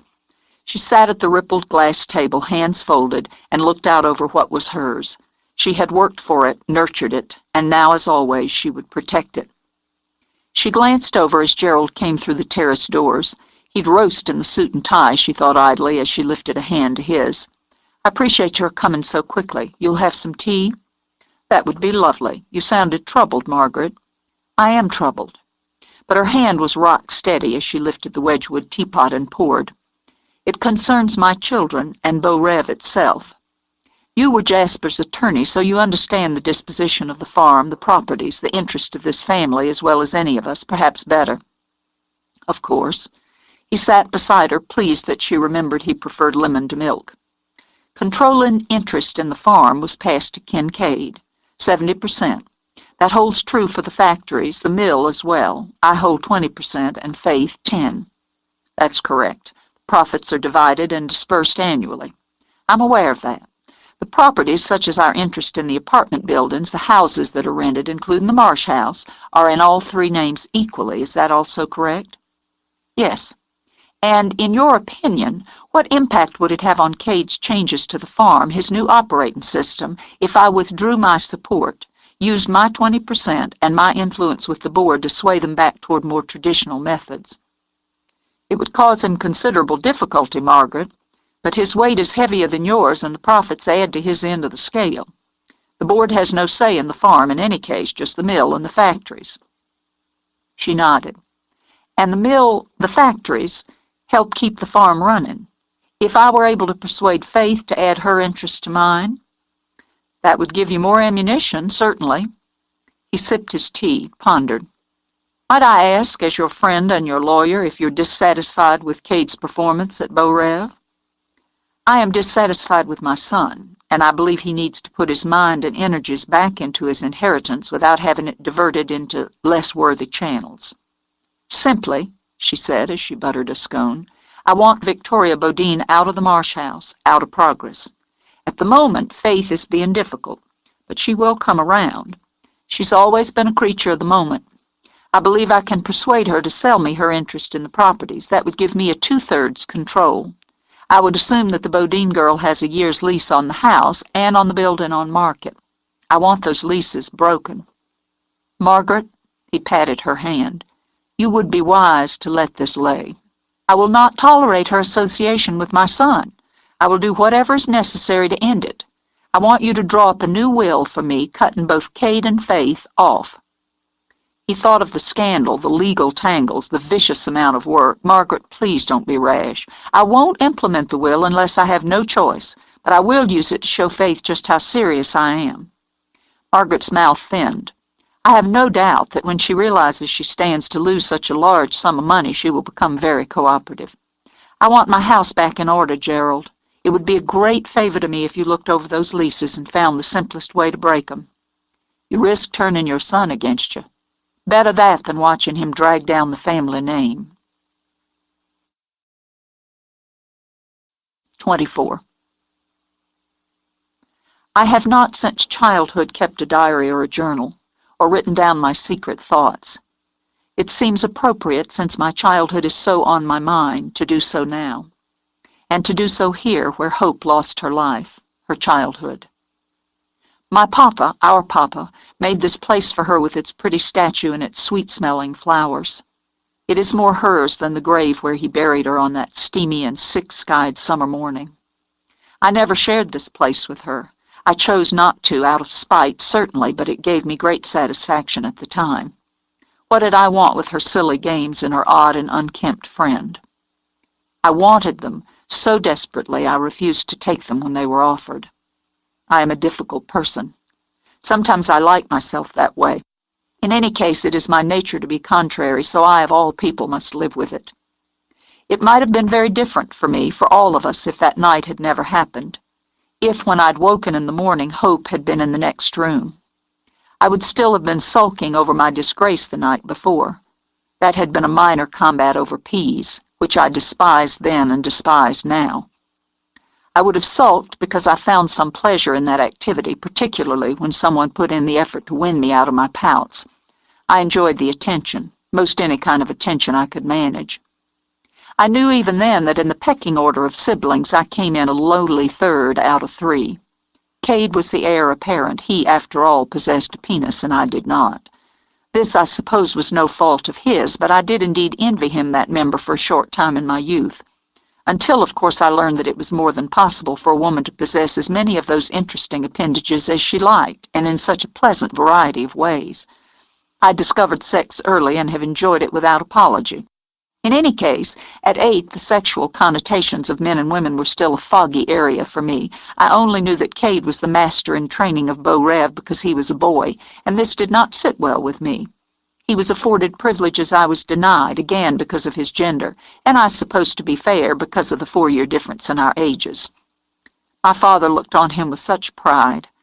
Certainly he demanded quite a bit from Cade, but the look in Papa's eyes, the tone of his voice, the very posture of his body was a study in pride. Father for son. I could never be his son. Nor could I be, as Hope was, his angel. He adored her. He had love for me, and he was a fair man, but it was painfully obvious that it was Hope who held his heart, even as Cade held, well, his hopes. I was a kind of bonus, I imagine, the twin who came in tow with his angel. With my mother, Cade was also, I think, a source of pride. She had produced the son, as was expected of her. The Lavelle name would carry on because she had conceived and birthed a male. She was happy enough to give the dealing with him over to my father for the most part. What did she know of boys, after all? I wonder if Cade felt this smooth and easy distance. I imagine he did, but somehow he became a whole and admirable man despite it. Because of it? Naturally, Mama schooled him in manners, saw to his cleanliness, but his education, his time, his lot in life were my father's bailiwick. I don't remember ever hearing her question Papa about Cade. Hope was her reward for a job well done, the daughter she could polish and mold, the child she would see from babyhood through to a proper marriage.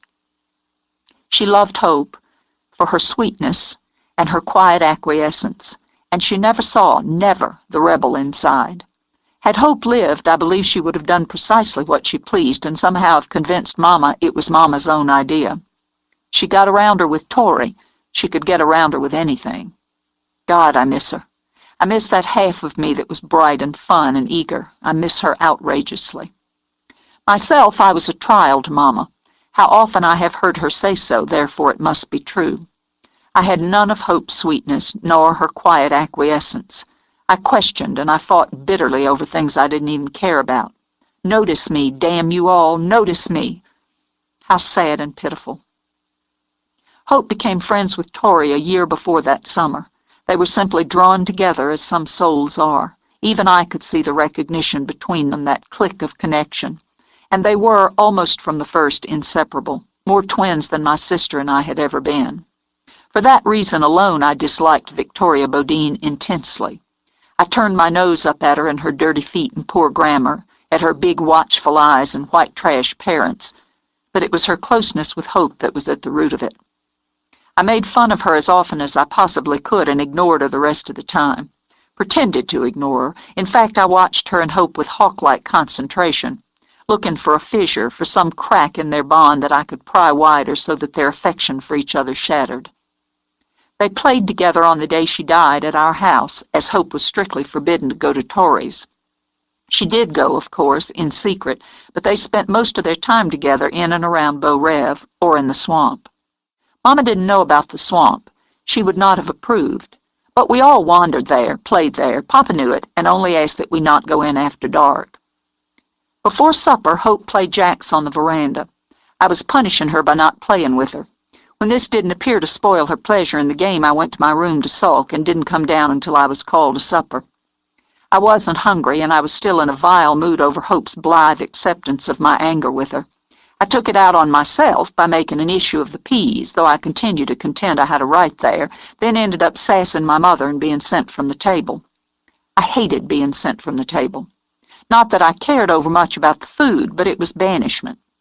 I imagine a therapist would say that this tactic proved to me that I was not a part of the family as my brother and sister were.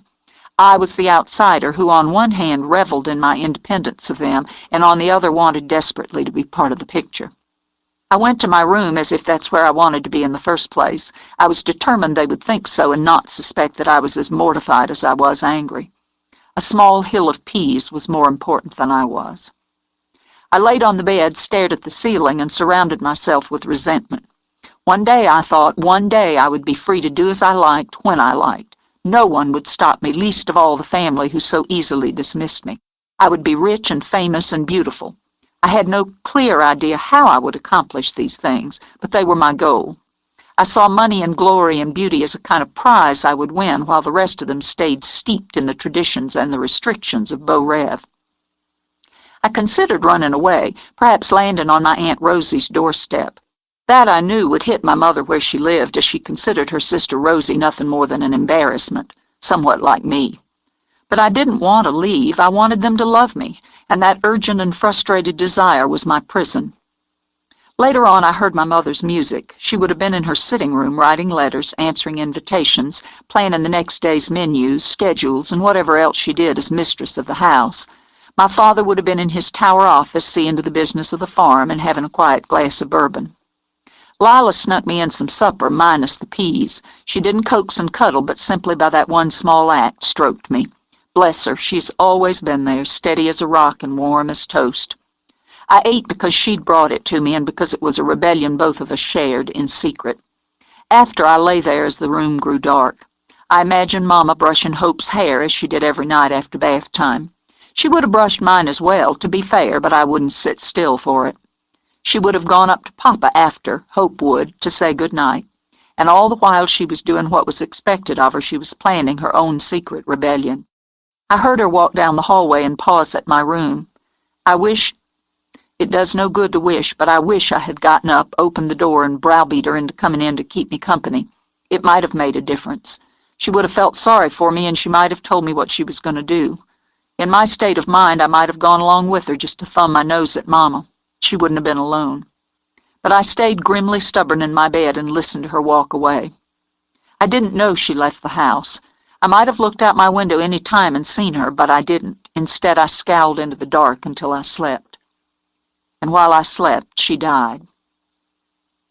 I didn't feel, as it's often said twins do, a break in the thread between us. I didn't experience a premonition or dream of disaster. I didn't feel her pain or her fear. I slept on as I expect most children do, deeply and carelessly, while the person who shared womb and birth with me died alone. It was Tori who felt that break, that pain and fear. I didn't believe it then, didn't choose to. Hope was my sister, not hers, and how dare she claim to have been such an intimate part of what was mine? I preferred to believe, as many others did, that Tori had indeed been in the swamp that night and had run away and left Hope to face terror.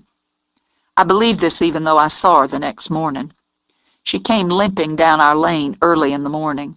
She walked like an old woman, as if each step was an effort of courage. It was Kate who opened the door for her, but I had tiptoed out to the top of the stairs. Her face was pale as death itself, her eyes huge. She said, "Hope's in the swamp. She couldn't get away, and he hurt her. You have to help." I think he asked her in politely, but she wouldn't come across the threshold. So he left her there, and as I raced back to my own room, he went to look into Hope's. It all happened quickly then, Kate running back down, calling for Papa. Mama ran down. Everyone was talking at once and paid no mind to me. Mama took Tori's shoulder, shook her, shouted at her. All the while, Tori just stood, a rag doll well used to, I suppose, being kicked. It was Papa who pulled Mama off, who told her to call the police right away. It was he who questioned Tori in a voice that wasn't quite steady. She told him of their plans the night before and how she hadn't gone because she'd fallen and hurt herself. But Hope had gone, and someone had come after her. She said all this in a dull and calm voice, an adult's voice, and she kept her eyes on Papa's face the whole time and told him she could take him to Hope. I learned later that's exactly what she did, led Papa and Cade, then the police who followed, through the swamp to hope. Life was forever altered, for all of us. Faith lowered the pad, leaned back on the bench. She could hear the twitter of birds now and smell the perfume of dark earth and ripe flowers. Slivers of sunlight shimmered through the tangled canopy of branches and moss to dapple on the ground in pretty patterns and turn the green light into something that just hinted of gold. The marble statue stayed silent, forever smiling, forever young. It was so like Papa, she thought, to cover the hideous with the lovely. A pretense, perhaps, but a statement as well. Hope had lived, she imagined him thinking, and she was mine. Had he brought his woman here, she wondered? Had the woman he'd turned to when he'd turned from his family sat here with him while he reminisced and remembered and grieved? Why her instead of me? Why had it never been me? Faith set the notepad aside, took out a cigarette. The tears came as a complete surprise. She had no idea they were in there, burning to be shed. Shed for hope, for her father, for herself, for the waste of lives and dreams, for the waste of love. Tori stopped at the edge of a bank of impatiens. The quiet, flower-strewn park was enough of a shock. Her mind slid the image of how it had been, green and wild and dark, over the one in front of her eyes. They tangled, refused to merge, so she blinked the memory away. There was hope, trapped forever in stone, and there was Faith, weeping. Her stomach muscles danced uneasily, but she made herself walk forward, shivering as images of what had happened there 18 years before fought to take over. She sat. She waited. I don't come here. Faith dug a tissue out of her purse, blew her nose. I suppose this is why. I don't know if this is a horrible place or a beautiful one. I can never make up my mind. It takes courage to take something ugly and make it peaceful. Courage? Faith stuffed the tissue back in her purse, then lighted her cigarette in one sharp motion. You think this was brave? I do. Braver than I could be. Your father was a good man. He was always very kind to me, even after... She pressed her lips together. Even after, he was nothing but kind to me. It couldn't have been easy to be kind. He deserted us emotionally, the psychologists would say, I expect. He abandoned us for his dead daughter. I don't know what to say to you. Neither of us has ever dealt with the loss of a child. We can't know how we would cope with it or what we would do to survive that loss. I lost a sister. So did I, Tori said quietly. I resent your saying that. I resent more knowing it's true. Do you expect me to blame you for that? I don't know what I expect from you. On a sigh, she reached down for the cooler she'd set beside the bench. What I have here is a nice big jug of margaritas, a good drink on a warm evening. She poured the lime green liquid into 2 plastic cups, offered one. I did say we'd have a drink. So you did. To hope, then. Faith touched her glass to Tori's. It seems appropriate. It has more bite than the lemonade we'd usually drink here. She liked her lemonade. Lila would make it for her fresh, plenty of pulp and sugar. She had a bottle of Coke that night, gone warm in her adventure kit, and she... Tori trailed off and shivered again. Do you see it that clear still? Yes. I'd appreciate it if you didn't ask me. I didn't come here in all the weeks I've been back. I haven't come. I haven't had the courage for it. As much as I dislike being a coward, I have to survive, too. People put too much emphasis, too many demands on courage, and they all put their own standards on it anyway. I wouldn't call you a coward, but I do keep my personal standards low. Tori let out half a laugh and drank again. Why? Well, then I can meet them, can't I, without undue effort? Take my marriages, though God knows I wish I hadn't. She gestured grandly with her cup. Some would say I'd failed in 'em, but I say I triumphed by getting out of 'em as unscathed as I did. Were you in love? Which time?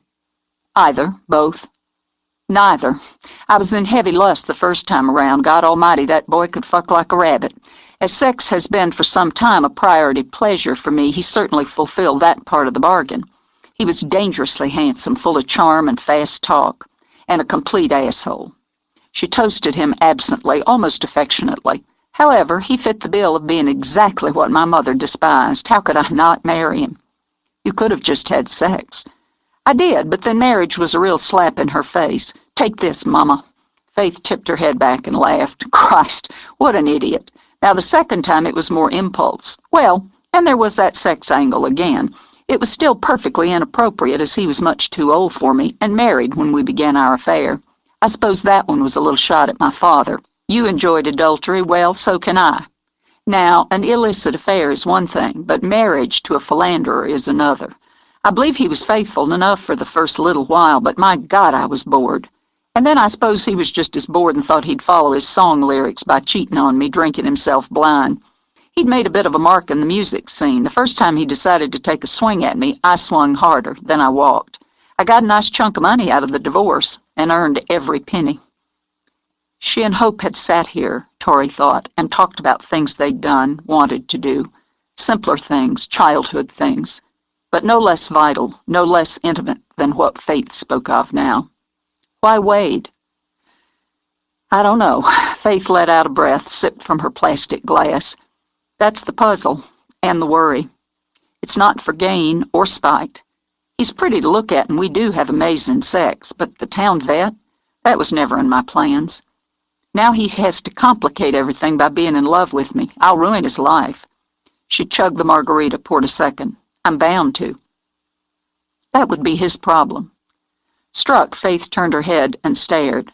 Now that is the last thing I expected you to say. He's a grown man who knows his own mind and his own heart. It appears to me he's always done what he wanted and gotten what he wanted. Could be he knows you better than you think. Then again, I don't understand men. Oh, that's easy. She topped off Tori's glass. Half the time they think with their dicks and the other half they're thinking of their toys. That's not very kind from a woman with a brother and a lover. Nothing unkind about it. I love men. Some would say I've loved entirely too many. There was a wicked gleam of humor in her eyes and no apology whatsoever. Tori found herself enjoying it and envying it. I've always preferred men for company, Faith added. Women are so much more sly than men and tend to view other women as rivals. Men look at other men as competitors, which is entirely different. You, however, are not sly. It's taken too much effort, I realize, to dislike and resent you. And that's the basis for this moratorium? You have a better one? Faith lifted a shoulder, then picked up the notepad. I had an urge to write some things down, and I rarely ignore my urges. Why don't you read this? All right. Faith pushed to her feet, wandered with her drink and her smoke. She imagined she'd done more serious thinking that day than she had in a very long time. Honest and serious thinking. She hadn't solved anything, but she felt stronger for it. Wouldn't it be odd if Tori's coming back to progress had started her on the road to finding contentment in her own life? She paused by the statue of her sister, looked at the face they had once shared. Wouldn't it be, she mused, the ultimate irony if she found herself now, just when she realized she'd been looking all along? She glanced back at Tori. So cool, she thought, so calm on the surface with all those violent ripples and jolts underneath. It was admirable, really, the way Tori maintained that shield and didn't turn brittle behind it. Spooky, Faith thought with a little smile, but not brittle. Brittle, she thought, was what her own mother had become, and brittle was what she herself had been on the edge of becoming. How strange and somehow apt that it was Tori who'd given her just enough of a jolt to break her stride before she'd rushed headlong into being what she'd fought against all her life, a warped mirror image of her own mother. She crushed her cigarette out, toted under pine needles. Maybe I should take up writing, Faith said lightly as she strolled back. You appear to be riveted. She'd been caught up, sliding into the rhythm of Faith's words and the images they had running through her mind. She'd been both amused and sad. Then the pressure had come, the weight on her chest that caused her heart to beat too fast and hard. The place, she'd thought, the memories that pounded fists on the white wall of her defense. She wouldn't answer them, wouldn't heed them. She would stay in the here and the now. But the cold skinned over her and the dark crept toward the edges of her vision. The notebook slipped from her fingers, fell on the ground at her feet where a tiny breeze toyed with the pages. She was going under, being dragged under. Someone's watching. Honey, you've only had 2 glasses of this stuff, haven't you? That's a mighty cheap drunk. Someone's watching. She took Faith's hand and her grip was like iron. Run. You have to run. Oh, shit. Out of her depth, Faith bent over, tapped her hand on Tori's cheek. Come on back now. Get hold of yourself. He's watching, in the trees. He's waiting for you. You have to run. There's nobody here but us. But a chill worked through her. I'm Faith. I'm not Hope. Faith. Tori struggled to keep the pictures clear, to hold yesterday and today separate. He's back in the trees. I can feel him. He's watching. Run. Alarm rushed into her eyes, turning them big and bright. She could hear it now, just the faintest rustle from the brush beyond the clearing. Panic wanted to seize her. The cold fingertips of it scraped her skin. There are two of us, goddammit! She hissed it out as she snatched up her purse. And we're not 8 years old and helpless. Run my ass! She pulled her pretty pearl-handled .22 out of her bag and hauled Tori to her feet. Oh, my God! You snap out of it, Faith ordered. We're going after him. Are you crazy? Now that's a pot calling the kettle. Come on out, you limp-dick son of a bitch! She heard the snap of a twig, the swish of leaves, and charged forward. He's running, bastard! Faith, don't! But she was already racing into the trees. Left with no choice, Tori rushed after her. The path narrowed, all but died out in a tangle of underbrush. Birds shot toward the sky like bullets, screaming in protest. Moss dripped down, caught in Tori's hair. She batted at it as she sprinted to catch up to Faith. I think he went toward the river. We might not catch him, but we'll scare his sorry ass. She pointed the gun toward the sky and pulled the trigger. Gunshots blasted, echoed, and seemed to vibrate through Tori down to the toes. Birds exploded out of trees and rushed the clouds. At the sound of splashing, Faith grinned like a lunatic. Maybe you'll end up gator bait. Come on! Tori could smell the river, the warm ripeness of it. The ground went soggy under her feet, had Faith sliding like a skater. For God's sake, be careful. You'll shoot yourself. I can handle a damn piss-ant gun like this. But her breath was heaving, as much from the flood of emotion as the run. You know the swamp better than I do. You take the lead. Put the safety on that thing. I don't care to get shot in the back. Tori caught her own breath, pushed the tangled hair out of her face.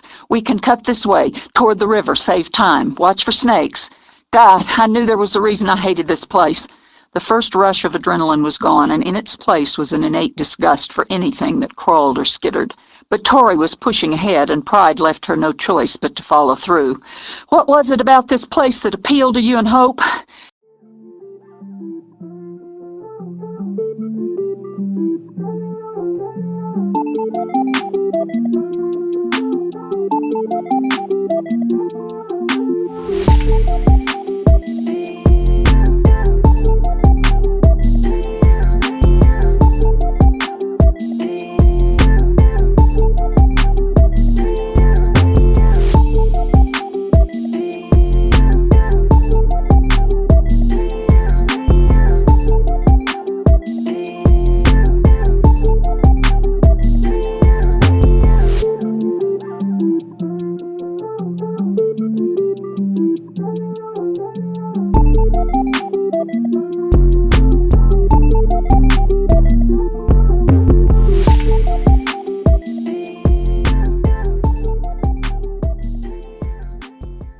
It's beautiful and wild. She heard footsteps, heavy, deliberate, and threw up a hand. Someone's coming from the river. Double back, Diddy. Faith planted her feet and lifted the gun. I'm ready for him. Show yourself, you son of a bitch. I got a gun, and I'll use it. There was a thump as if something had fallen or been dropped. Christ Jesus, don't shoot. You step out and you show yourself. Right now. Don't go taking pot shots. Holy God, Miss Faith, is that you? Miss Faith, it's just Piney Cobb. He eased out from the trees with his back to the curve of the river where cypress knees speared the surface. His hand shook as he held them high. What the hell were you doing sneaking around in here watching us? I wasn't. Swear to God. Didn't know you were hereabouts till I heard the shots. Scared me down to the skin. Didn't know whether to run or hide. I've just been frogging, that's all. Been frogging the last hour or so. The boss, he don't mind if I do some frogging in here. Then where are the frogs? Got the bag right over there. Dropped it when you called out. You scared 10 years off me, Miss Faith. Tori saw nothing in his face but fear, felt nothing from him but panic. He smelled of sweat and whiskey. Let's see the bag. Okay, all right. It's right back here. Licking his lips, he pointed with one finger. You be real careful how you step, Piney. I'm awful nervous right now and my fingers liable to shake. She kept the gun aimed while Tori moved forward. See here, see? Been frogging with this old burlap sack. Tori crouched down, looked inside. Perhaps half a dozen unhappy frogs looked back at her. This is a pretty pitiful haul for an hour's work. Lost most of 'em when I dropped the bag. Dropped it twice," he added as a flush worked up his neck. "Tell you true, I damn near should have bricked when that gun went off. Thought I heard somebody running off that-a-way. Barely had time to wonder on it when the gunfire started. I figured I'd best get myself out of harm's way, nice and quiet. Maybe somebody's target shooting like Mr. Cade and his friends used to, and I could catch a stray bullet if I wasn't careful. I do some frogging every couple of weeks. You can ask Mr. Cade if that ain't so." "What do you think?" Faith asked Torrey. "I don't know. He has frogs, such as they are." He wasn't a young man, she thought, but he knew this swamp, and his muscles were tough from field work. Still, nothing could be proved. "I'm sorry we frightened you, but someone was sneaking around near the clearing." "Wasn't me." His eyes jumped from Torrey to the gun, then back. "I heard somebody running, like I said, lots of ways in and out of here." She nodded and stepped back. Piney cleared his throat, reached down for the bag. "I guess I'll go on then." "Yeah, you go on," Faith told him. "If I were you, I'd make sure Cade knows when you plan to do some frogging." "I'll see to that for sure, you bet your life. I'm just going to go on now." He backed up, watching Faith's face until he could slide into the shadows of the trees. 25.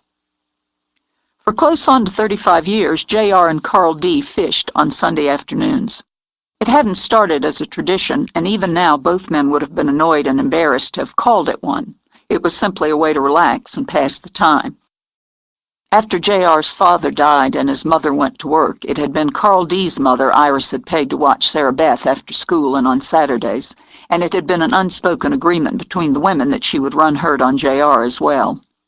Fanny Russ cooked like an angel and had a will of steel. Both were a matter of pride. J.R. learned to call her ma'am in a quick hurry, and during his growing up years in the 50s, when the Klan still burned their hate through the South in shapes of crosses, and no colors were allowed to sit at the counter in the diner on Market Street, the young white boy and young black boy quietly became friends. Neither made an issue out of it, and Sunday after Sunday, with a rare miss for holidays or illness, both men sat side by side with rod and reel on the bank of the river, just as they had as boys. They each had less hair and more girth than they'd had when they'd started, but the rhythm of the afternoon stayed essentially true. For a time, during J.R.'s courtship and through the early months of his marriage to boot, she'd prepared fancy little lunches in a wicker basket for them. It had taken J.R. some little doing to discourage this without hurting her feelings. Picnic baskets filled with chicken salad, sandwiches, and neatly sliced vegetables made it all too female. All the men needed was a cooler of beer and a fistful of night crawlers. And if they were lucky, a couple of wedges of Ma Russ's sweet potato or pecan pie. All that had remained constant for years. There were little changes by the river. The old peach tree had died 3 winters before, but it had sent out a half-dozen volunteers that had grown like weeds until the town council had elected to nurture the best pair of them and cut down the rest. Now the fruit, still underripe, hung on the branches and waited for children to come along to devour those hard green orbs and give themselves bellyaches. The water flowed slow and quiet, as always, with the grand old willow bent over it to dip its lacy green fronds. And now and again, if you were patient enough, fish stirred themselves to bite. If they didn't, a man was no worse off than he'd been when he dropped his line. Years had forged the men into solid citizens, pillars of responsibility, family men with mortgages and paperwork. The few hours a week they spent drowning worms was a statement that each of them was still as much his own man as he'd always been. Sometimes they argued politics, and as J.R. was a staunch Republican and Carl D. an equally hidebound Democrat, these debates tended toward the explosive and effusive. Both of them enjoyed the conflict enormously. On other Sundays, and depending on the season, it was sports. A high school football game could keep them both entertained and passionate for 2 hours. But more often than not, as their lives intersected, it was family, friends, and the town itself that dominated their meandering discussions as the water lapped the bank and the sun filtered through the trees. What each knew was that he could depend on the other for a sounding board, and that what was said between them by the river stayed by the river. Still, there were times when loyalties had to blur. Knowing this, Carl D. chose his words and approach carefully. "Ida Mae's birthday's coming up here shortly." Carl D. spoke of his wife while he popped the top on his second beer and studied the calm surface of the water. "That electric fry pan I bought her last year's still somewhat of a sore point between us." "Told you." J.R. took a fistful of the barbecue potato chips from the bag ripped open between them. Yeah. You buy a woman something that plugs in, you're asking for grief. She wanted a new one, complained every time I turned around about how the old one had hot spots. Don't matter. A woman doesn't want a kitchen appliance all wrapped up in a bow. What she wants is something useless. Well, I'm having a hell of a time thinking what's useless enough to suit her. I thought I might go by your niece's place and have her figure it out for me. Can't go wrong there. Tori's got a good sense of things. Done her shop up nice, a lot of work there. She's always been a good worker. A serious girl with a good head on her shoulders. It's hard to believe she came out of what she did. It was the opening Carl D. had wanted, and still he maneuvered carefully. He got out a fresh stick of gum, went through his little ritual of unwrapping and folding. She had it hard growing up. I remember her hardly having a word to say for herself, just looking, just watching things with those big eyes. Your brother-in-law had a heavy hand. I know it.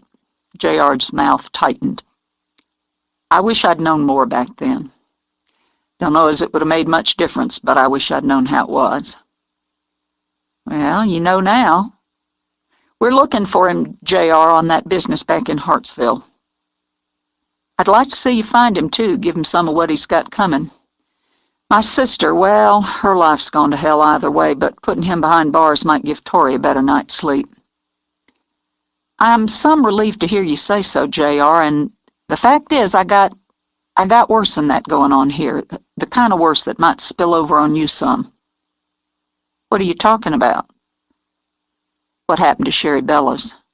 Christ, that was bad business, J.R. repeated with a solemn shake of his head. City business, not what we get here in town. Pretty young woman like that. He trailed off, his shoulders straightening, stiffening as he turned his head to stare into Carl D.'s face. God almighty, you don't think Hannibal had part in that. I shouldn't be talking to you about it. Fact is, I spent most of the night worrying it over in my head.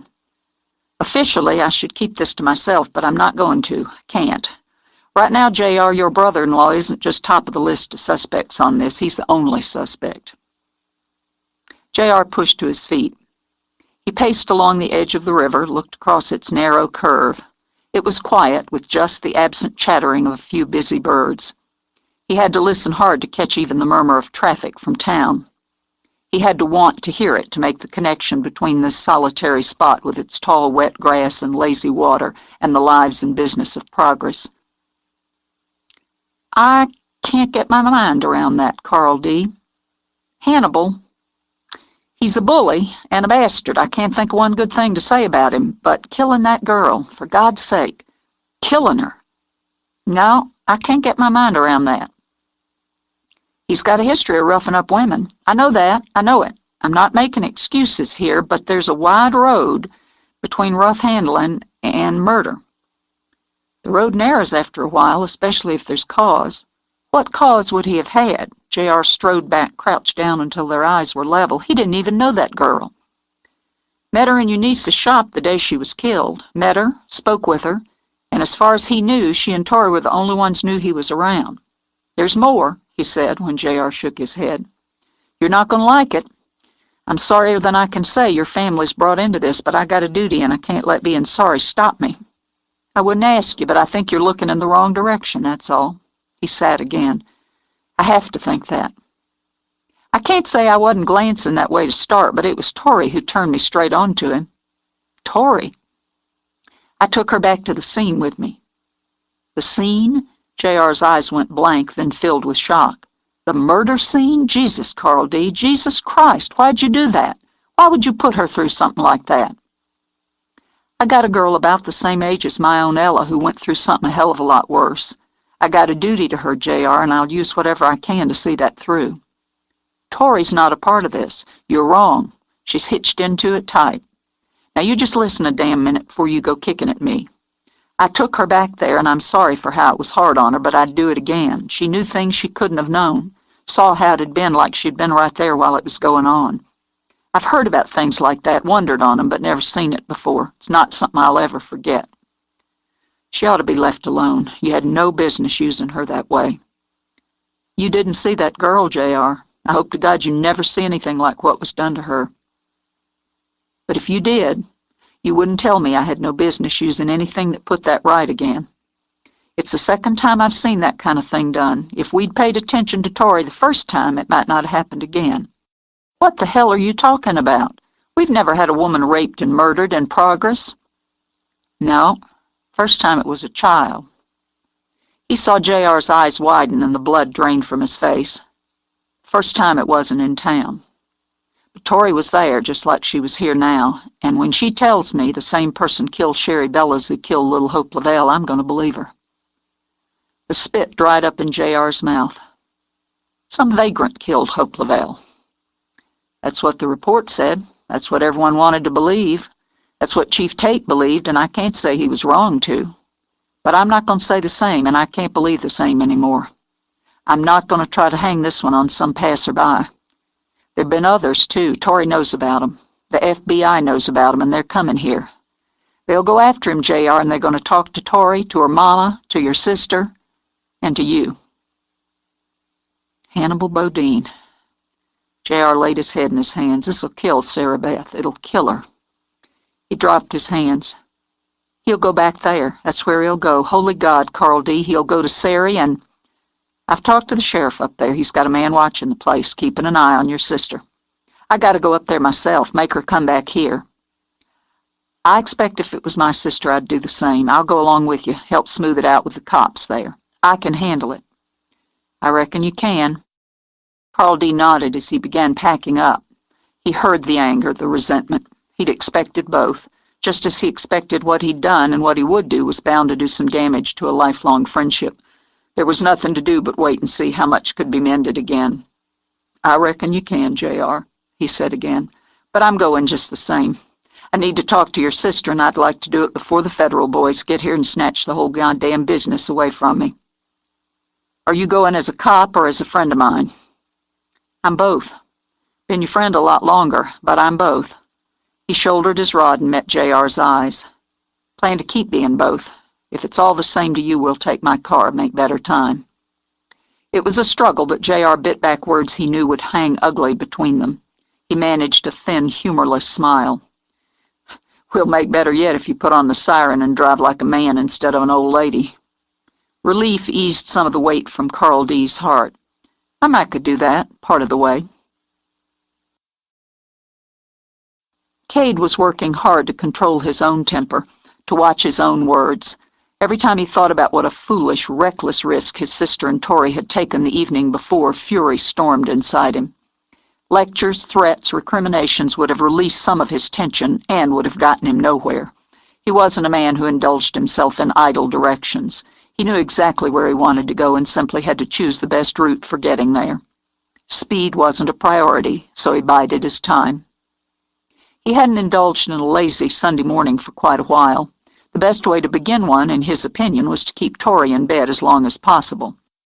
That was a simple matter of pinning her down and nibbling however, wherever he liked until she got into the spirit of the thing, and had the added benefit of smoothing out some of his own raw edges. He fixed breakfast because he was hungry, and he'd come to the conclusion Tori considered the morning meal well met if she had a second cup of coffee. He steered conversation into casual lines, books, movies, art. They were fortunate to share tastes. It wasn't something Cade deemed essential, but rather a nice, comfortable bonus. He imagined she didn't think he noticed how often her eyes skimmed over to a window and searched.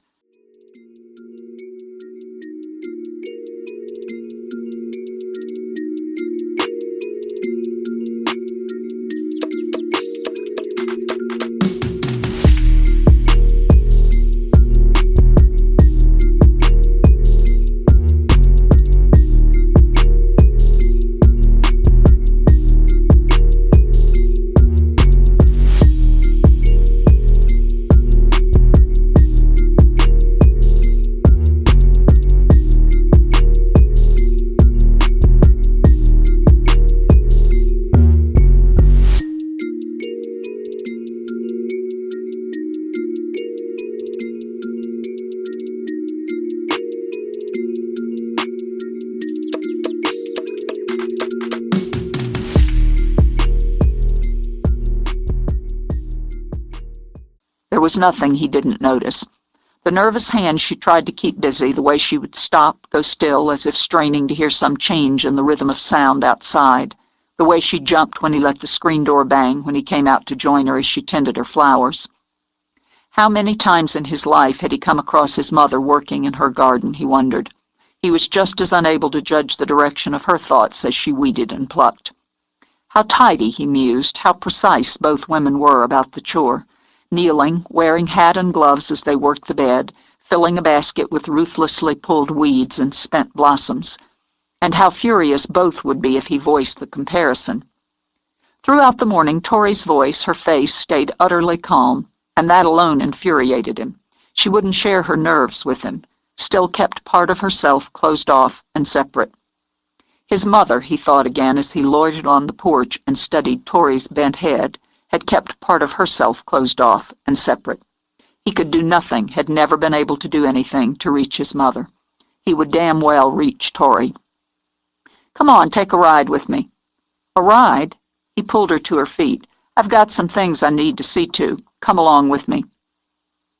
Her first reaction was quiet relief. She would be alone. She could lie down, shut her eyes, and try to sort through the turmoil swirling inside her head. A few hours of solitude to shore up the wall and chase away the shakes. "I have a dozen things to do, too. You just go ahead." "It's Sunday." "I'm aware of the day of the week, and tomorrow, oddly enough, is Monday. I'm expecting some new shipments, including one from Lavelle Cotton. I have paperwork which can wait till Monday." He stripped off her garden gloves as he spoke. "There's something I want to show you." "Kate, I'm not fit to go anywhere. I don't have my purse." "You won't need it," he said as he pulled her to the car. That's a statement only a man could make. She snarled as he all but dumped her in the car. "Well, let me go brush my hair at least." He plucked off her hat, tossed it in the back seat. "It looks fine." He slid behind the wheel before she could make another excuse. "Gets a little wind blown, it'll just be sexier." He picked up his sunglasses from the dash, put them on, then shoved the car in reverse. "And yeah, that's another statement only a man could make." He turned onto the road, punched the gas. "You look pretty when you're annoyed." "Then I must be gorgeous right now." "Bet you are, darling. But then I like the look of you no matter what your mood. That's handy, isn't it? How long have we known each other, Tori?" She held her hair back with one hand. "Altogether? About 20 years, I suppose." "No, we've known each other about 2.5 months. Before that, we knew of each other. We walked around the edges of each other. Maybe we occasionally thought about or wondered about each other. But for around about 2 months, we've known each other. Do you want to know what I've learned about you in that space of time?" She couldn't quite judge this mood. His tone was light, his face relaxed, but there was something. "I'm not sure I do." "That's one of the things I've learned right there. Victoria Bodine's a cautious woman. She rarely leaps before she looks, and then she'll do a comprehensive study. She doesn't trust easily, not even herself. If you leap before you look, you lower your chances of landing on the other side in one piece. There's another thing. Logic. A cautious and logical woman. Now, that might seem like a fairly ordinary, even uninteresting combination to some people, but those wouldn't have taken the entire package into account. They wouldn't have added in the determination, the brain, the wit, or the kindness. Most of all, they would have missed the warmth that's all the more precious for being so rarely shared. And all of this is wrapped, sometimes too tightly, in a very appealing package. He turned onto a narrow dirt road and slowed. "That's quite an analysis. It barely scratches the surface. You're a complex and fascinating woman, complicated and difficult, demanding simply because you refuse to demand, hard on a man's ego because you never asked for a damn thing." She said nothing, but her hands had linked together, a sure sign of tension.